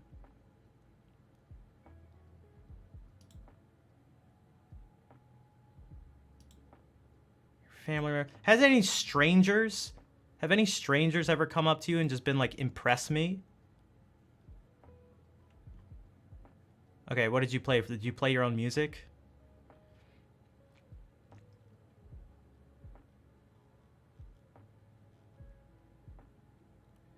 Made a few cry? It just reminds me of, it brings tears when I play music. It brings tears to their eyes. It's just so beautiful. Like, okay, I'm starting to, sounds cringy. Yeah, it kind of does. I have a feeling it was. Oh my god, I'm such a jerk. I'm such a jerk. I'm such a jerk. Did the music sound like this? Oh my god, I'm such an asshole.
No, it's not even very good. It's not. It's that. So yeah, I don't really appreciate that. Ducks looks all right to learn. No, okay. So those. So it wasn't so much that. So I was very happy to see that you played piano and classical guitar. I was like, oh, cool. But then you asked me to do something I didn't want to do. Then me and other people said, I don't want to, gave you reasons why, and then you didn't listen. And we kept saying it, and then you didn't listen even more. And I don't appreciate that. There are 15 guys behind that account. There are 15. It's all misunderstood. Well, that's the thing. There was like nothing established. Like, I don't know who you are. Like, I don't know. You're just a random. Like, this. I mean, I don't know. This is kind of like what we're talking about before. Like, I don't know who you are. I can't like hear what you sound like. I can't see your face or anything. You literally said, "Hello, Noble Type. Let's see what you got." No, I don't want to. Like, I was like, no, I don't want to. People are like, no. Go ahead. Let's see what you got. Stop being shy. It's like, you were just dismissive. Which gets, yeah, but no, you know, you can't, no, I think, yeah, I tried to say no and don't do it, but you fought back multiple times. Don't chalk it up to being English. Yeah, exactly. Yeah, thank you. Thank you, Coffee. I was like, because Big Coffee Stout is English. I'm not. But you don't get to hide behind. Do English people not know what no means? You were just really fixated on something and something you wanted, and you just wanted me to do, and like, you're like, oh my God. All right. Wow. Okay. If that didn't, look, guys, I can see, like, Jesus. See, this is, look, I've been doing, you know, Asmongold and Devin and Amaranth and all those people. Wait, no, I don't think, wait, I'm gonna unban Adam. I think maybe you misunderstood. I don't think Adam was talking about me. Because Adam called that person rude. Right, Adam, you were saying you're too impatient to Ducks? Or I'm too patient? Like I was too patient with the person? That's how I read it. Maybe not, in which case. Patient, yeah, okay, that's what I thought. It's a horrible type. Oh my God, the most unfortunate of typos. That's when someone like forgets the T in can't. or accidentally, but it's like, dude. Oh my God, the meaning becomes the opposite of it, and it's like, oh shit. Yeah, that's like. I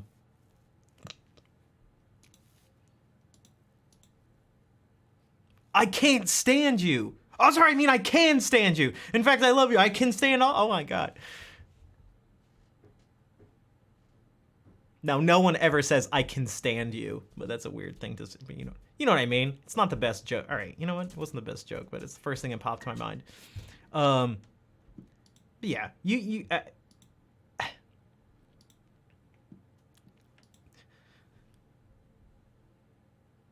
I can listen to this. I can't listen to this all day, dude. What? It's like, no, I can listen to this all day. I can listen to this. I can listen. Although usually people say I could listen to this. Hobby Blaze, thank you for the $30. Don't let them get to you. Yeah, no, that person just showed what kind of. First of all, honestly, that comment that I ended up banning them for, I'm gonna be totally honest. I did not see that coming. But I saw like the overall behavior, because again, no one. The definition is like, oh my god. But I can.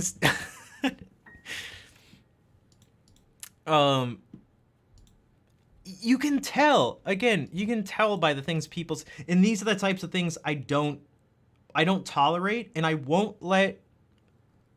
just won't let stand. It's not worth it to me to have this person around. Also, what I played, maybe someone could have kind of played something similar.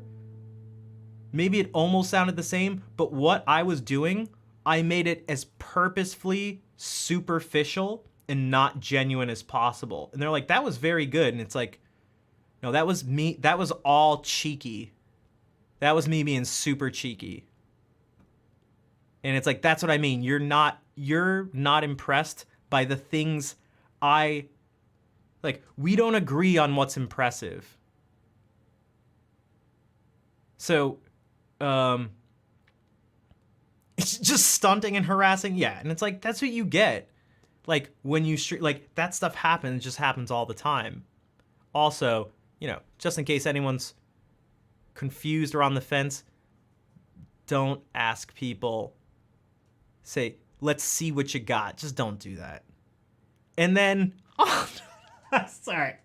I even felt bad about it at the time, but like, I make people cry. You know who else makes people cry? When they...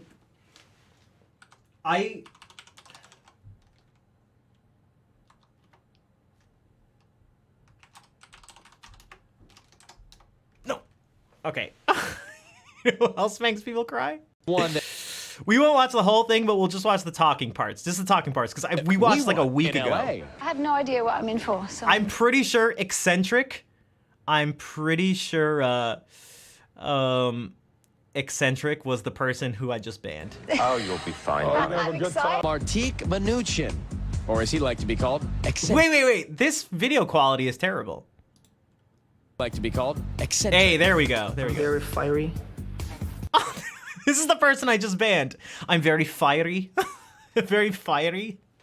I got fire equaling 3 men. 3 men. Spread the love. You were spreading the love, baby. Oh my god. This person just came into the stream right now and just said, let's see what you got. Eccentric, I'm Ryan. Nice to see you. I'm gonna act. Also, how did I never notice that he's tucking his shirt in? I will get into acting as well. I will get into modeling, and I will get into being an author, as well as a singer, songwriter, rapper, choreographer, producer, and composer. Being an author, as well as a singer, songwriter, rapper, choreographer, producer, and composer. Being an author, as well as a singer, songwriter, rapper, choreographer, producer, and composer. Bro, I can't even count. Okay, you do a panther impression, I hear? Yes. That's what some of the contestants are talking about. Yeah. That you're a panther. Panther. 3 moves. 1, and it's... I believe that I'm... Okay, so the thing I was referring to that person's comment reminded me of Was this. still full of confidence. Okay, this is who I just banned. might be blowing up. The judges purring. Eccentric was still full of confidence. I might be blowing up as big as Michael Jackson, maybe bigger. I got 53 songs. People listen to it. They get tears in their eyes. All right. Have you asked them why? Because it's so brilliant. That's the person I just banned. They get tears in their eyes. Eccentric, please. Eccentric was still full of I also like his face when he's like, maybe bigger. Blowing up as big as Michael Jackson. Maybe bigger. Blowing up as big as... confidence. I might be blowing up as big as Michael Jackson, maybe bigger. Maybe bigger. And so like so what I mean is like if this person were to come into here and be like impress me, it's like me impressing you isn't worth anything to me because you would just be impressed by me.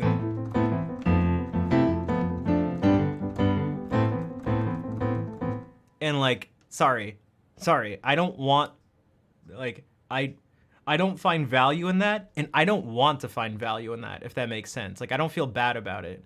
I got So he's like, what the hell? 53 songs. I got 53 songs. People listen to it. They get tears in their eyes. They get tears in their eyes. All right. They get Have you asked them why? Because it's so brilliant, brilliantly written. I'm gonna be honest. I still can't tell if he's serious. I can't tell. I know people are as crazy as to like, and as weird as to be serious.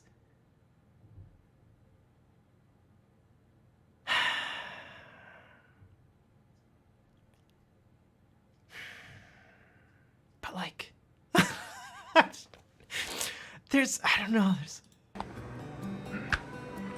God bless you, my man. Spread the love. Spread the love. You know who is serious? Probably, yeah, that's the thing I also know that happens on the show. But then there are people, like, I'll tell you what is real. What is real? What is real? One second.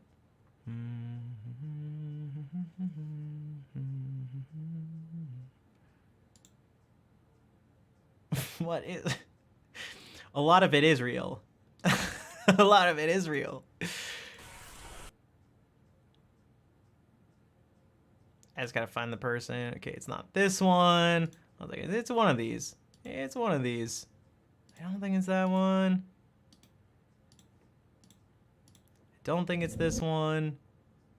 Let me scan through it. It's totally worth it, by the way. It's totally worth it. I think it might be this one.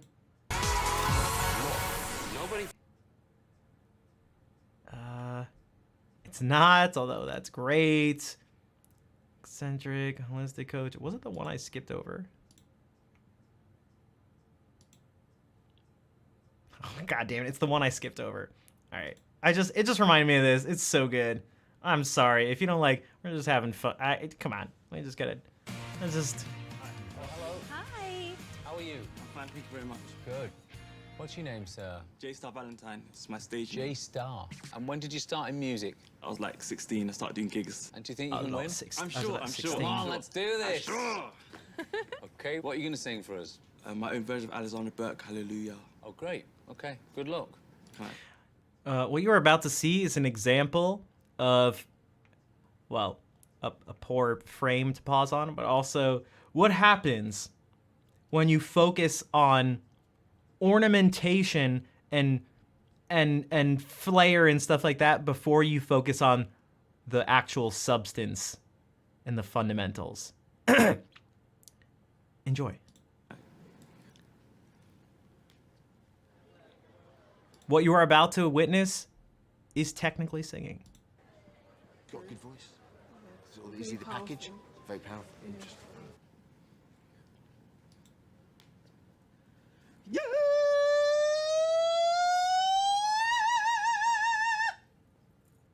Major the Bafuki composing.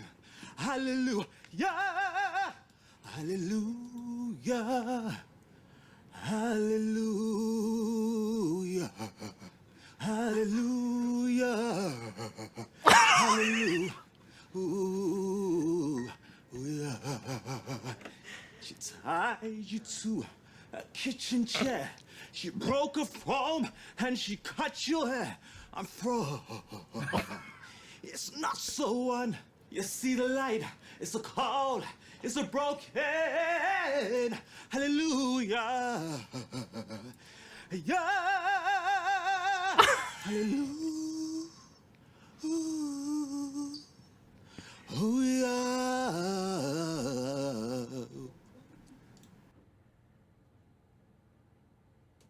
And oh wait. Emote. Emote.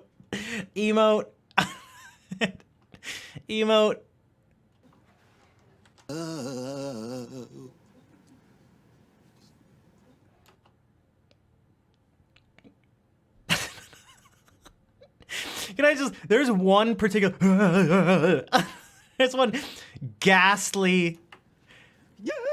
Okay, all right, Jay, stop. The Bafokir composing.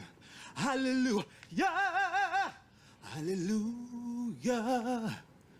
Hallelujah. Why is he skipping? Ooh,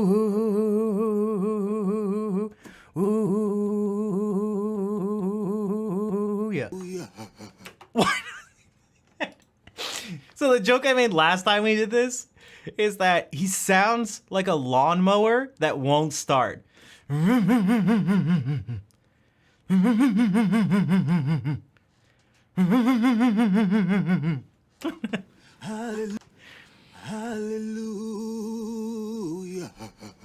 Hallelujah. Okay, time out. It's that's the one I was looking for. What the hell? Hallelujah.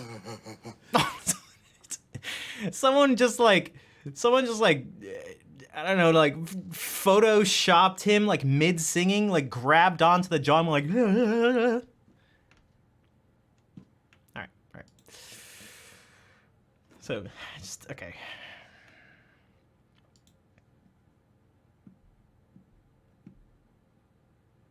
Oh, vibrato? Yeah. I mean, it is, and like Ben, it's the impression, like, so tremolo, I guess you could call it. I think he's seen people sing, and what he's extracted out is that, oh, people who are good singers go like, whoa, because if you notice, well, okay, so I was just joking, but we can do an actual analysis if you want. So he starts out with it also.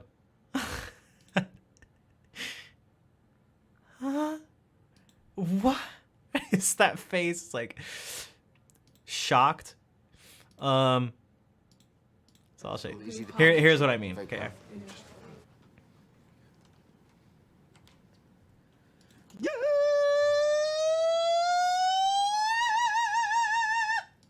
Okay, so that's a move, kind of. He's doing it poorly, but that's a move that people do. Everyone's heard that, where you do this like glissando up to like this really high pitch. That's its own move. Literally just doesn't connect. Huge pause. Like King. Composing. Hallelujah. Random just note. like Hallelujah. Ooh, yeah. Oh. Hallelujah. There's another one though, right? Hallelujah. Ooh, yeah. She tied you to a kitchen chair. She broke your throne and she cut your hair. Like kitchen chair. There's like this like you like don't focus on the pitch and it's like and you fool. She broke a throne and she cut your hair. And she cut your hair. It's not so. It's not so. It's not so. Like, that's it. And she cut your hair. Listen, you don't hear it anywhere else in this. It's like scattered It's scattered poor impressions of other singers. I'm fro. Ready? It's not so. It's not so. It's so. It's so. It's a call. It's like, what are you doing? You just like, what are you doing? Yeah, I should. Like, but see, there's a difference between being like, you don't even have to be like, I'm a bad singer, but it's just like, you ask for it, one, for when you come on and say these things, but also it's like, dude, maybe you spent less time worrying about the, like, your expensive jewelry and putting garnish and ornamentation and stuff onto this. It's like, dude, zero respect. Because again, I'm sure there's some people like, dude, you're so mean. How disrespectful of you. It's like, no, this is the disrespect. You think you can just show your chest, put on a huge chain, nice earrings, call yourself some flashy name, and then just do this bullshit? It's like, nah, dude, I'm calling your ass out. All right.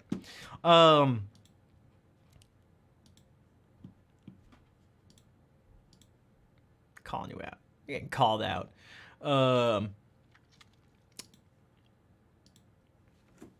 Guys, I gotta eat food. And then I need to work out again. I swear to God, I'm gonna get ripped. Not jacked, ripped.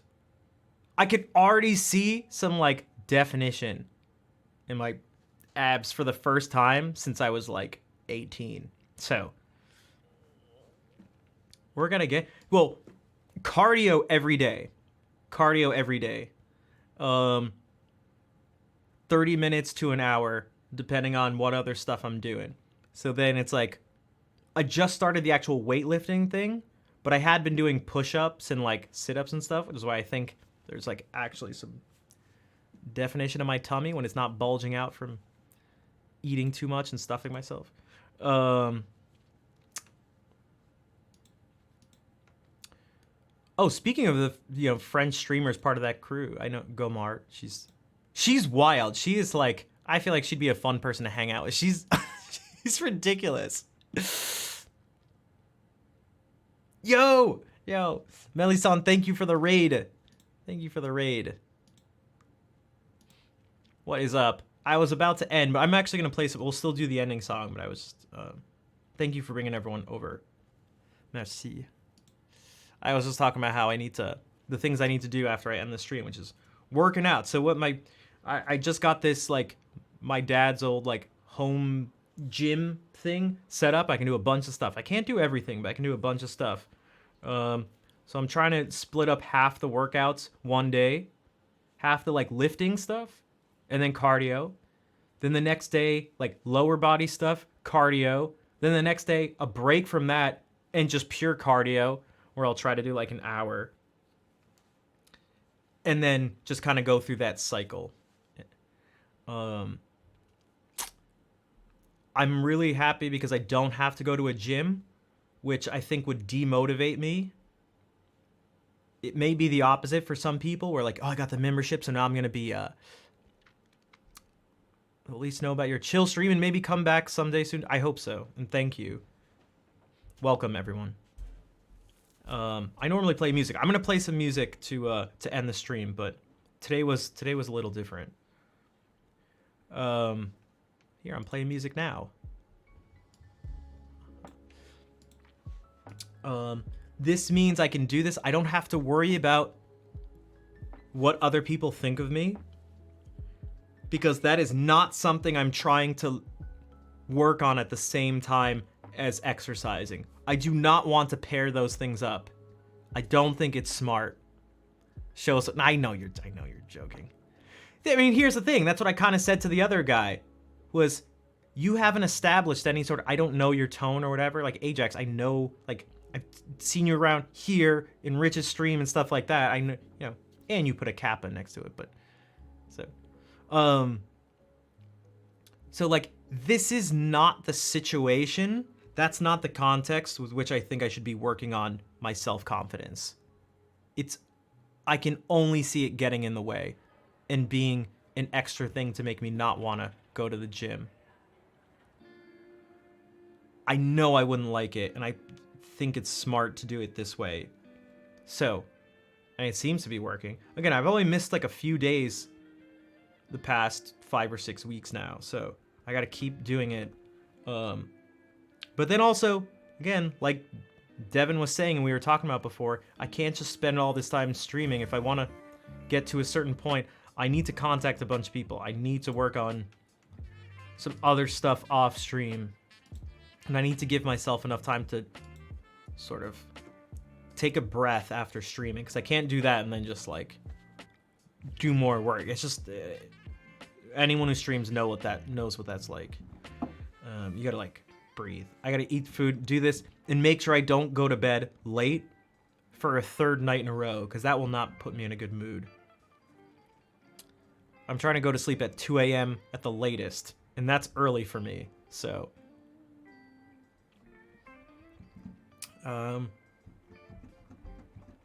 Who cares anyway? About what? I don't know what that's in reference to.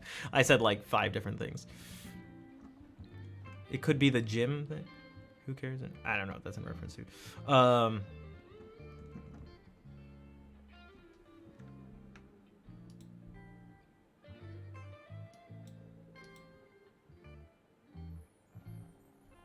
Oh, I see your other message. Oh, okay. Yeah. How did I not ban you before? Wow, okay. Just in case anyone's wondering. A month ago, he should face me in Fortnite was the very first thing he ever said. Then he said, nice, can you play it faster? And then said, ouch. And now says, who cares anyway, play some. So this is what I mean. This is what we were talking about before. This is just... like, these things take a toll. Like, this person sucks. Like, like, and I'm not toxic for saying I will stand by, like, no. Dude, I'm not taking people's dumb shit. Like, it sucks.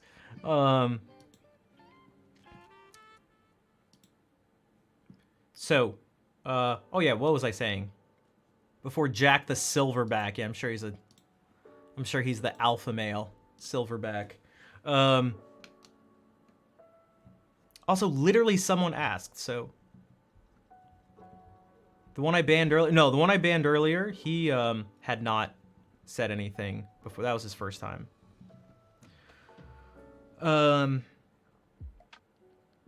Someone literally asked. Nick literally asked.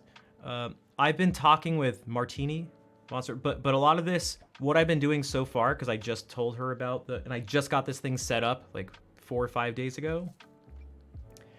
I've been going around and just looking for exercises that you can do and finding the ones that, are most common and that also can be done with this machine, even if they're not being demonstrated on this machine, if that makes sense. And I'm going, okay, these are the core things. Let me see if I can balance this out in a way where I can split it up and have some breaks in between. Have like a rest day. What it means that there's always 2 days of rest in between doing a particular exercise. What machine is it? It's super old. Marcy EM1. It's my dad's old one from like the early 80s. And we had it, and it was actually always behind the stream equipment stuff here, and I had to like break it down to set this stuff up. And so this weekend we took it and moved it and attached it over here because it's big. Like, you have to attach it to a wall. You have to screw it in. I appreciate the bits, Travis. It stops it. You gotta deal with them. That's the thing. It's honestly, it's every day. It's literally every day. Also, is this Sesame?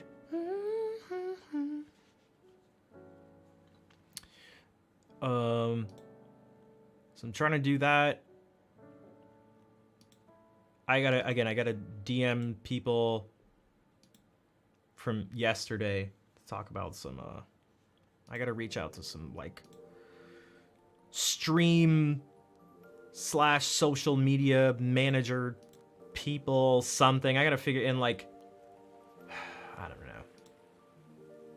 know, sift through a bunch of stuff, but I gotta find someone who can help with all the things that we're, you know, that Devin mentioned in the video in terms of the work that streamers need to do. I just can't do it myself. Even if I could, I don't think that'd be a good idea because I wouldn't do as good of a job. And even if I could do as good of a job, yeah, people like Bob, I still need to message Bob. Even if I could do as good of a job, I don't think it's worth my energy and like eventual decline in mental health.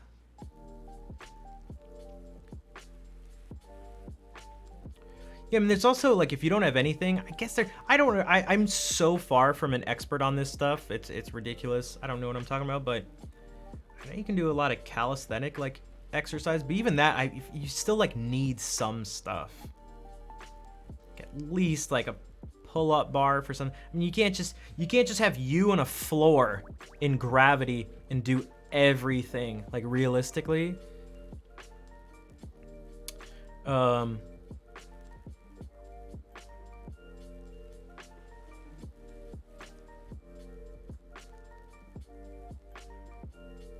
I know, but god damn it. Wait,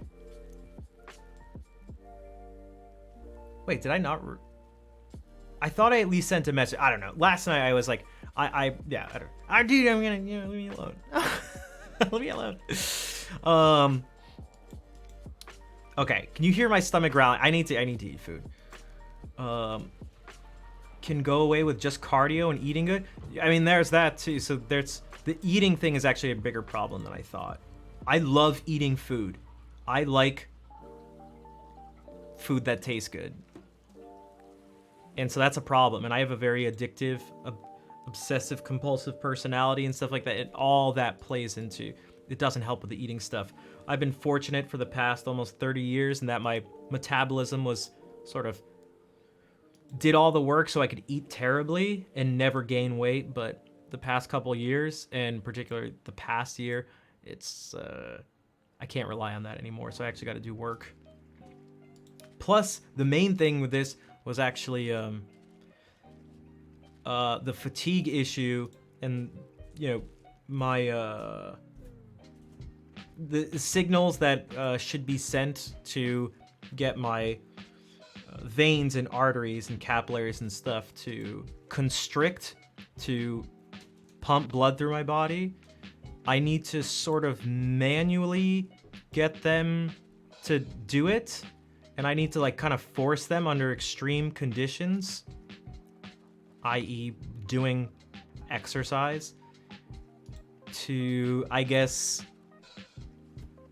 teach them, make it more likely for the signal to like go through when I'm not under intense conditions, if that makes sense. That's my understanding from what the doctors and stuff have told me. Is that the medication I'm taking in combination with exercise and stuff will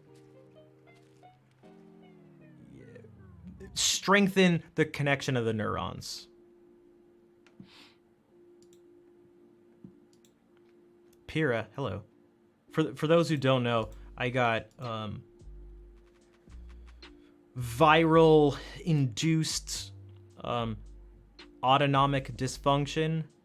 That's the part I just talked about there, where part of my nervous system fails to do this thing that is supposed to be, well, it's the autonomic nervous system. So I can't, you know, I can't contract. I can't voluntarily contract, you know, my veins and stuff.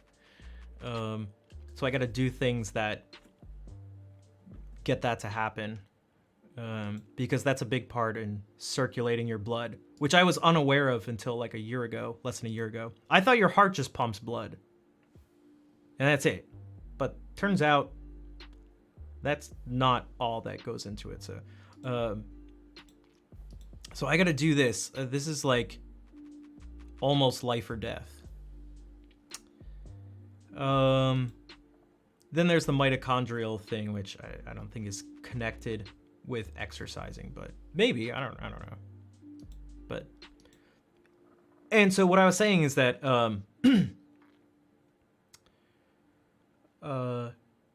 that's actually like the thing that got me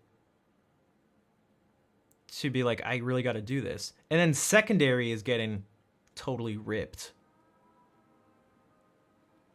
And not looking like this. Not looking like this. Because although it's not quite there, it is, the momentum is in this direction.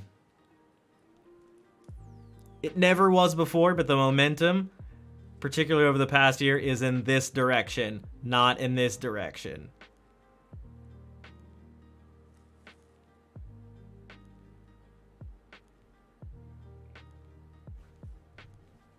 Okay. Yeah, the class, I keep telling, every time I'm like, yeah, this mitochondria issue, people are just like, mitochondria is the powerhouse of the cell. And it's like, exactly. And my powerhouse is dysfunctional.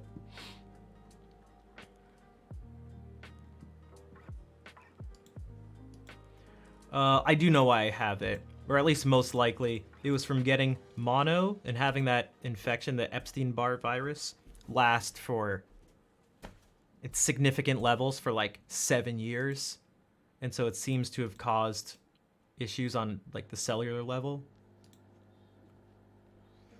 And then in terms of how you can treat it, these are some of the things I can do. This medication should help with the transferring of this, the signal to, again, the parts of my body that actually squeeze and help pump blood through the body. And then exercising should help sort of retrain them. Because right now, it's doing almost nothing. And so when I went in March to get these tests done, I found out that my heart fills up with 2/3 of the volume of blood that a normal person my age and size should have. So I'm getting a significantly reduced supply of energy.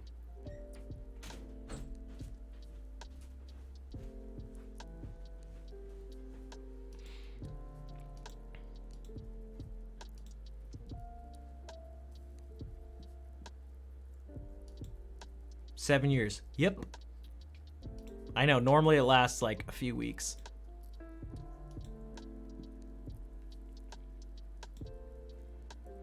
I had like off the chart readings for like almost 7 years, just about.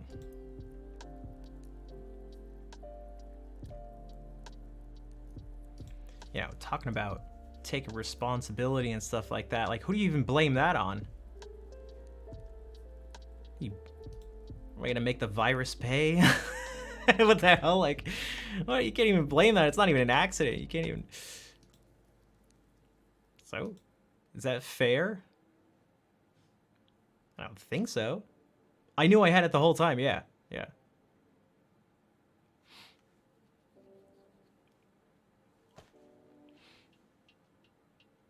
Yep. It's up to me to fix this. Exactly. So yeah, like COVID long haulers, that's the same thing. That's something that's scary about that. People are like, well, you know, I won't die from it. It's like, oh, yeah, maybe not, but you may be left different than before. Does it have a name? No, it's mitochondrial dysfunction is the diagnosis. And then the other one goes by 2 names, either dysautonomia or autonomic dysfunction.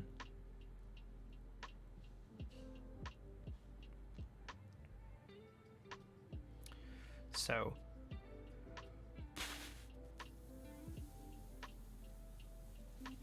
do I deserve it? I don't think so, but I also don't really think that that matters, because whether I deserve it or not doesn't change any actions I'm going to take. And that's kind of what I'm getting, as much as I like thinking about things philosophically and stuff like that, and it's fun and interesting, and I feel like my brain kind of just does it naturally anyway, they're often not helpful to over intellectualize things like that beyond just having fun with it.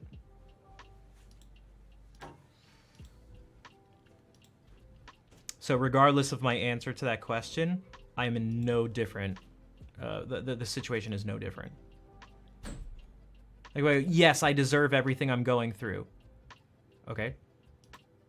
What am I just gonna accept it and be like, I should then die and like not, I shouldn't work out and do all this stuff and try to make it better because I deserve it. It's like, or I say, no, I don't deserve it. So fine, now what happens? Nothing's different. It's like, it's kind of just a, yeah, how can even someone deserve, I mean, maybe they can do something where the disease is likely, they're likely to get the disease. Perhaps they can act irresponsibly. Secondly, you could think about it in a less direct, more like a way sort of dealing with like karma, or like, do you think maybe I've done things wrong in the past and this is what I get? The universe is punishing me for this. It's like, okay. Again, none of those change anything. It doesn't matter how it's phrased, how it's answered. I know I banned too many people. I deserve it. Damn it. I knew I shouldn't have banned that person. They just wanted me to impress them. I deserve this, guys. I deserve it all. I'm sorry. I apologize. I was wrong.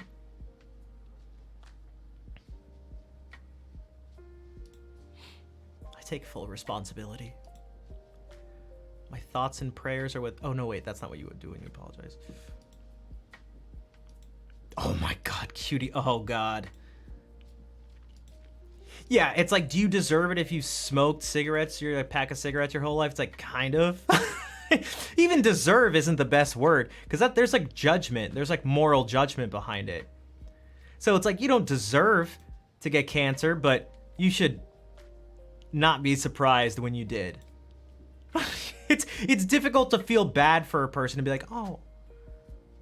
Like, you can feel bad about the situation, but like, there's a difference between someone getting lung cancer who never smoked versus someone who gets lung cancer who smoked a pack a day their whole life. Like, you're gonna feel, probably gonna feel different about the person's situation.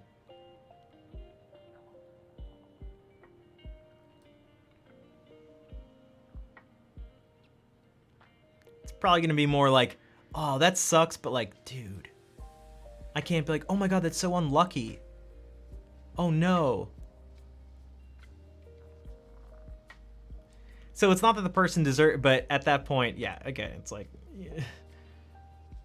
Like, dude, what did you think? Like, what the hell did you think? What did you think?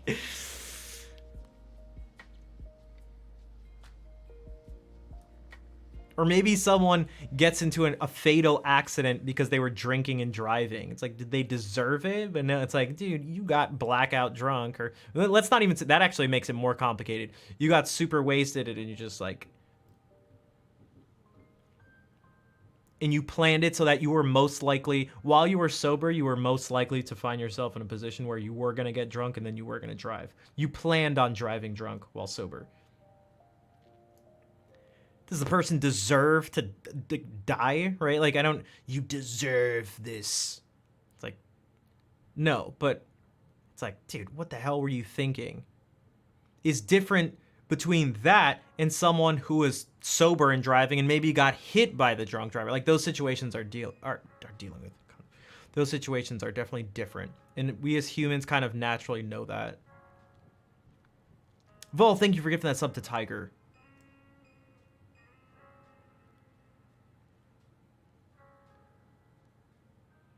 Yeah, I mean, look, if we get too philosophical about all of this, this all leads to discussions of free will, in which case it's just, we move away from things that actually are useful I mean, I think you can land on something that's actually important, but it kind of stops. It would be off topic. It would be off topic, like, which is fine, but yeah, that's how it would be. Skill with extra cheese, side of garlic, mashed potatoes. Oh my god, I'm so hungry, and that would be amazing to eat. Yeah, oh, I need dinner. That's what my mind said. Yeah, they're responsible for them. When you do something wrong, like, that's something I think is really important when you think about these things. Again, we're sort of off topic, but whatever. Was there even really a topic? Was this not the topic? Yeah. Hallelujah.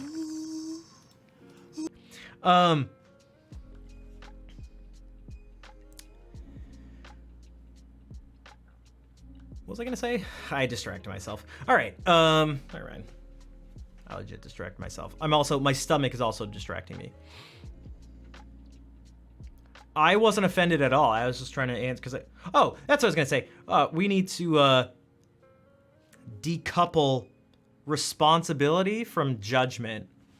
So someone can do something wrong, and you can go, oh, you're gonna be responsible for this, but like, I don't hate you, but you still gotta, you gotta like pay for what you did.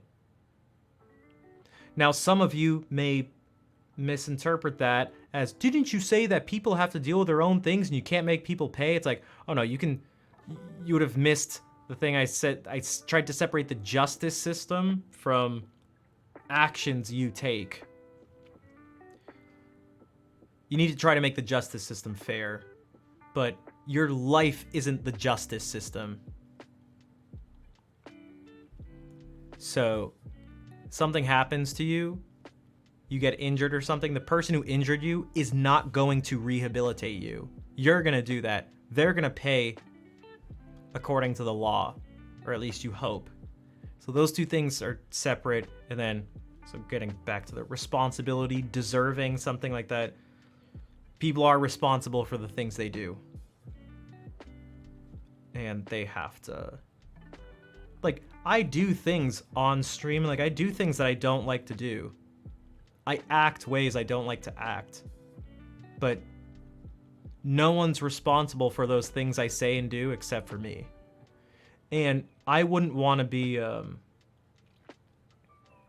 I would hope people would understand and go like, oh, he's dealing with a lot of stuff, so that's why he's acting this way. And maybe I shouldn't judge him or get mad. But,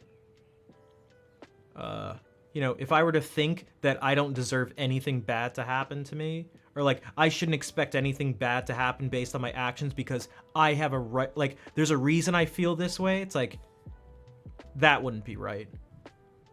People get violent when they're angry, for example. You don't want to be like, well, the violence is justified because I know why you did it. It's like, no, yeah, I understand why you know, got enraged and beat that person senseless, but you still have to pay for it. You shouldn't have done, like, that's not a good, it's not an acceptable behavior. Great friends. Hey, thanks, Bam.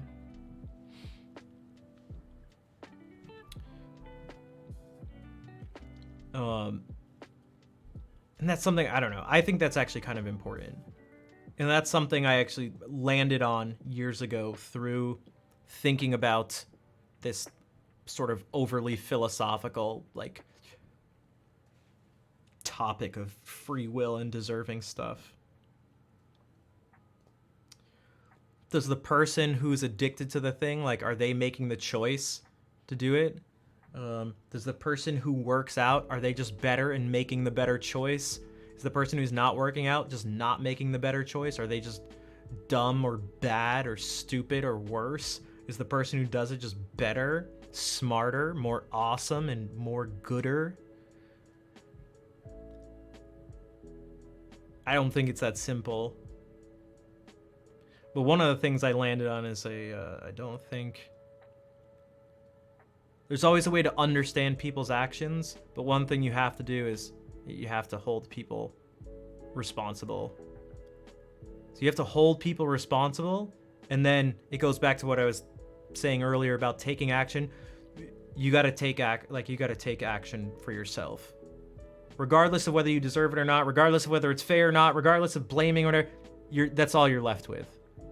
Just like all you're left with is holding the person accountable for their actions.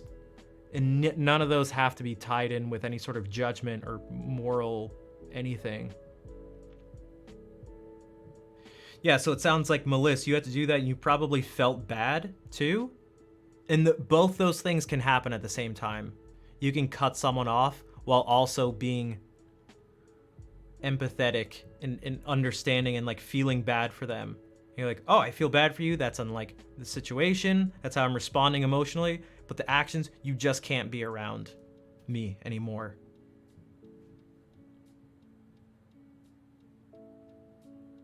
That's, I said earlier, someone reached out to me about a viewer who they're like, I think I may have to ban this person, but they're in a really bad mental place. And that's where I was like, they were conflicted when it came to separating actions from emotions. And it was like, yeah, you can feel bad for the person, but also go, this behavior is unacceptable. I'm sorry it's this way, and I'm sorry that you're feeling this way and everything, but you just can't, it doesn't give you the right to act this way, and we just can't allow it. To take action? It depends on the situation. If we're talking about long-term stuff, like, well, smoking's tough because there's like an actual addictive part of it. One of the things, if it's something like exercising and things like that, I think a lot of it, from what I've seen in my own, like, analyzing myself, I made a joke about this yesterday, is that like, why would you exercise? Why would you do that? In the short term, why would you do that? You feel worse afterwards and nothing changes. You just wasted time. You made yourself feel bad in the process. You feel bad afterwards. Everything sucks. And for what? For nothing. But it's not actually for nothing. It's just difficult. There's no immediate gratification. And so like, we seem to not work well when we're dealing with a lack of immediate gratification. And so there's like different levels of it too, because then you can go like, well, maybe the person failed because their goals weren't set up properly. Like, oh, you want to learn to speak French because you want to be sophisticated and cool? Yeah, good luck. You want to speak French because you're actually traveling there, or you've met a person and you want to communicate with them? You're going to have a way better chance of going through the nasty stuff of the pain of like trying to learn the language. Take care, Sandra. Enjoy the nap. You want to learn music because you want to learn guitar because you think you're going to be cool? Again, good luck. We want to learn it because there's a piece or some pieces of music you really want to play. You really enjoy the process. You're really curious about it. You're gonna have a much better time. But this stuff is super complicated. Like, how do you get a person who's incredibly unhealthy and whose life is at risk and they still eat poorly and don't exercise, for example? Now, perhaps that's like where you can, again, get into addictive things and bad habits built up. Even if it's not exactly the same as like smoking cigarettes, like someone who's like, I've been doing this for 40 years now, and like there's a good chance I'm gonna get cancer or something and just die, but I keep doing it. Like, people do stuff like that all the time, and it's like crazy.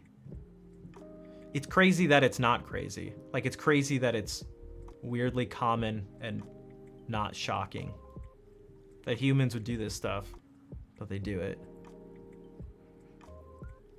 And maybe on a certain level, we don't need to. The deepest, perhaps the deepest driving, motivating factor doesn't rely on these decisions. Meaning, like, bro, if you can, like, pass on your genes and, like, what does it matter if you live till you're 80? Who cares? What if you're 60 or anything? What if you just are 30? Like, if you're able to successfully, like, I don't know, procreate, like, pass up to that point, like, what is it? Hey, you gotta think 40 years, 50, 60 years into the future. It's like, do I actually need to, though? Does that really matter?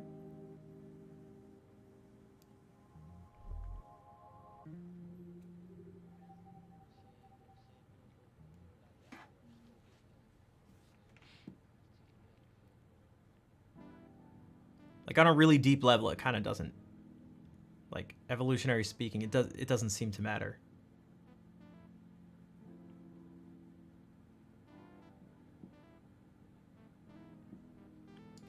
There's that too. So there's like multiple levels to this, because then it's like, why do people do that? Perhaps they learned bad habits from the people around them.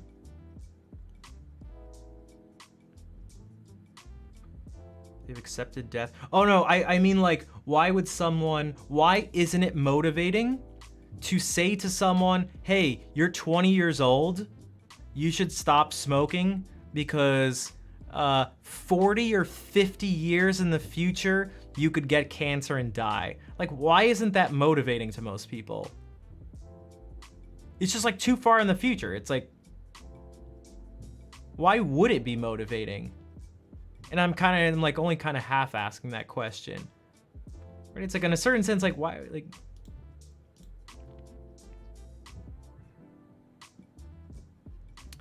and then there's other things like we could talk about eating and mechanisms in place that were crucial to our survival in the past, that and there are remnants of that are no longer helpful in the present. Because like, it seems like a lot of things, especially with like mental health and stuff, a lot of these things are like good. They're good to a certain degree, but they like go haywire and they're totally out of whack. So Devin brought up one of them, and it's like the idea of focusing on negative things. You are more likely to survive if you focus on negative things. If you are in a life or death situation constantly, you better be super anxious and neurotic. The price you pay is death. If you're, living comfortably in the 21st century and you approach everything as a life or death situation, have fun being an anxious mess whose life is you're just miserable. Like, have fun being miserable. You're now being wired and approaching a situation in a totally inappropriate way, like in a way that's not connected to reality. I work for, oh my God. And I make people cry when I work for Disney. I play songs, they cry. They're great. Also, did you notice? He didn't just make people cry, he made the girls cry. Yeah, I impressed them so much, they'd cry, they had tears. My music was just so beautiful. I brought these beautiful women to tears. And they all wanted to have my children. And there wasn't enough of me to go around. I was just so impressive, and I am so awesome. So now impress me. Let's see what you got. Also, that's what like video game characters say. You start a fight, and you're like, let's see what you got. Like, show me what you got. Round 1, fight. Show me what you got. Like, no one that's not how people talk. And then the other person goes like, I will fight for honor and justice. And then like, that's how I should have responded to him. I should have. Show me what you got.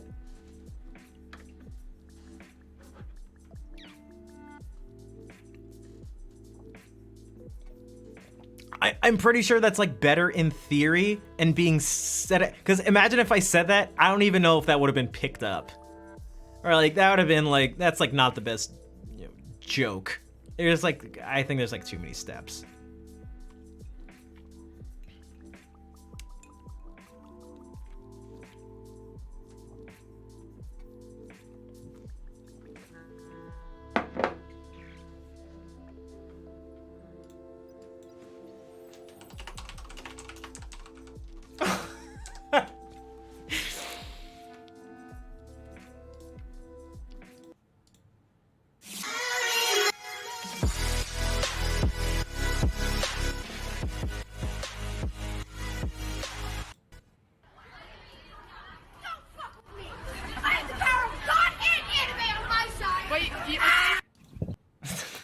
Okay, all right.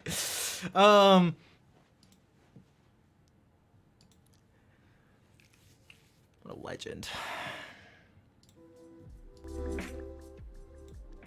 It's like a kid's. Oh my god. Oh my god. What an anime move to do. Like, what an like. Show me what you've got.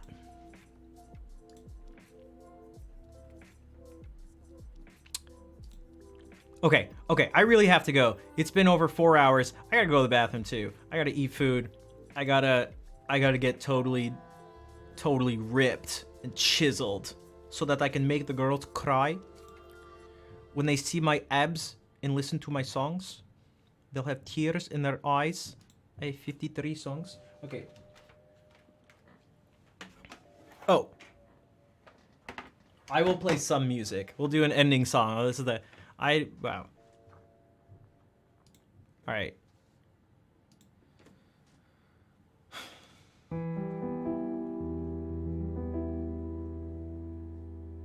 Oh my god, coffee, I saw that. Thank you for noticing. Thank you. I moved my left hand like, all right, bro, what a jerk.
tears in their eyes. Okay. Dipson, hello, welcome. And thank you for all the hearts. And thank you for all the tears in your eyes. All right. Oh my god, I love this set. These guys with tears in their eyes. 3. The TH is like a 53 songs. All right, let's find someone to raid, and we will spread the love. And you know, we don't have to worry about taking up too much spot. You are late. That's all right, because there's another party tomorrow, and then there's another party a couple days after that, and then there's insane amounts of parties, all sorts of parties. Let me see something. Oh, is this gonna be super loud? Let me do this. Okay. Let's see. I'm scrolling through my following section. Yeah, check out the YouTube stuff. I've been pretty consistent with putting things up on there.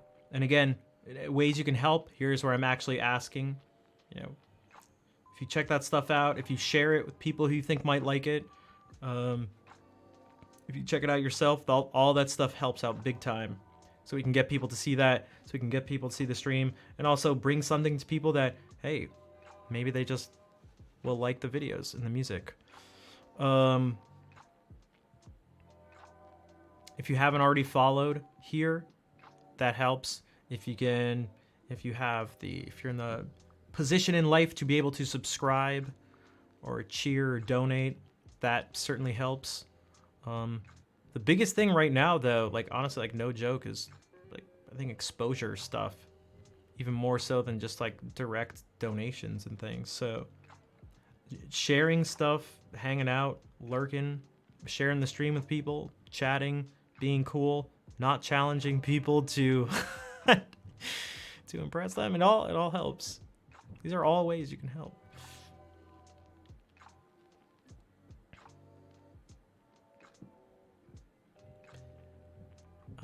Speaking of, Clint is streaming. There's a couple things we can do. Part of me kind of wants to raid Marco.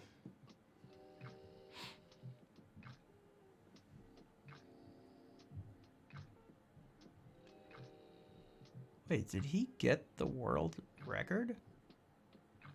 Wait. Time out.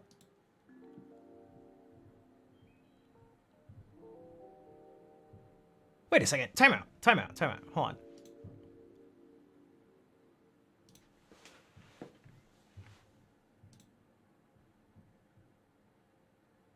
$149. Okay, no. That's what I thought. All right, he's still off by 22 seconds. I was like, what? Did I miss it? I challenge you to go in peace. I challenge everybody to be awesome. Oh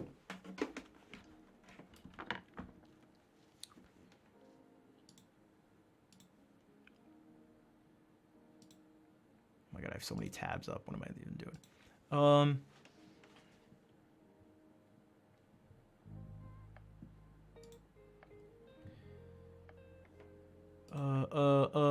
One second. I know this is taking forever. I know.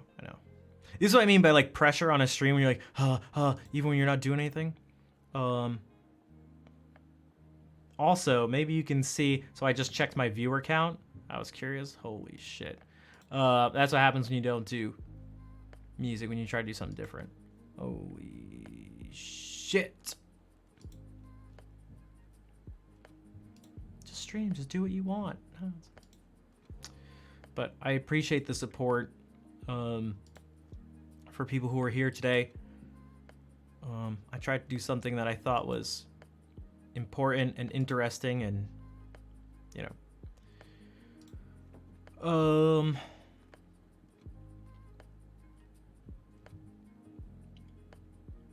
yeah. All right, I guess we can say hey to Marco.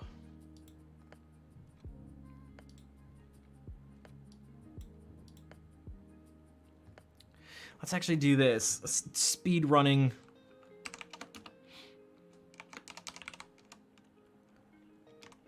Speed running raid message.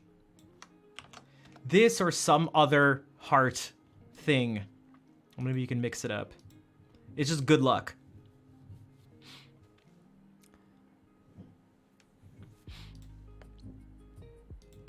And Marco speaks English really well, but the whole thing will be like in French. Hookshot Hookshot. Je serai bleu Grappin. aussi. Le hookshot sera bleu. Mais en fait, tout le run est bleu maintenant, jusqu'à la fin là. Hookshot C'est ça blue. qu'il The faut whole savoir. run's blue. Right? Okay. Or you can do hey there. Yeah, you can do that, Asgard. All right. I'll be back tomorrow.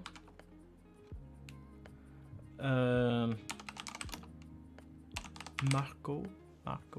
Okay, I'll be back tomorrow, 6 p.m. Eastern Daylight Time. Probably playing music that time, but today was different. Again, thank you for those who did support today and hang out. I do appreciate it. Thank you for letting me share this stuff with you, and thank you for sharing back your thoughts and experiences. And yeah, I'll see you tomorrow.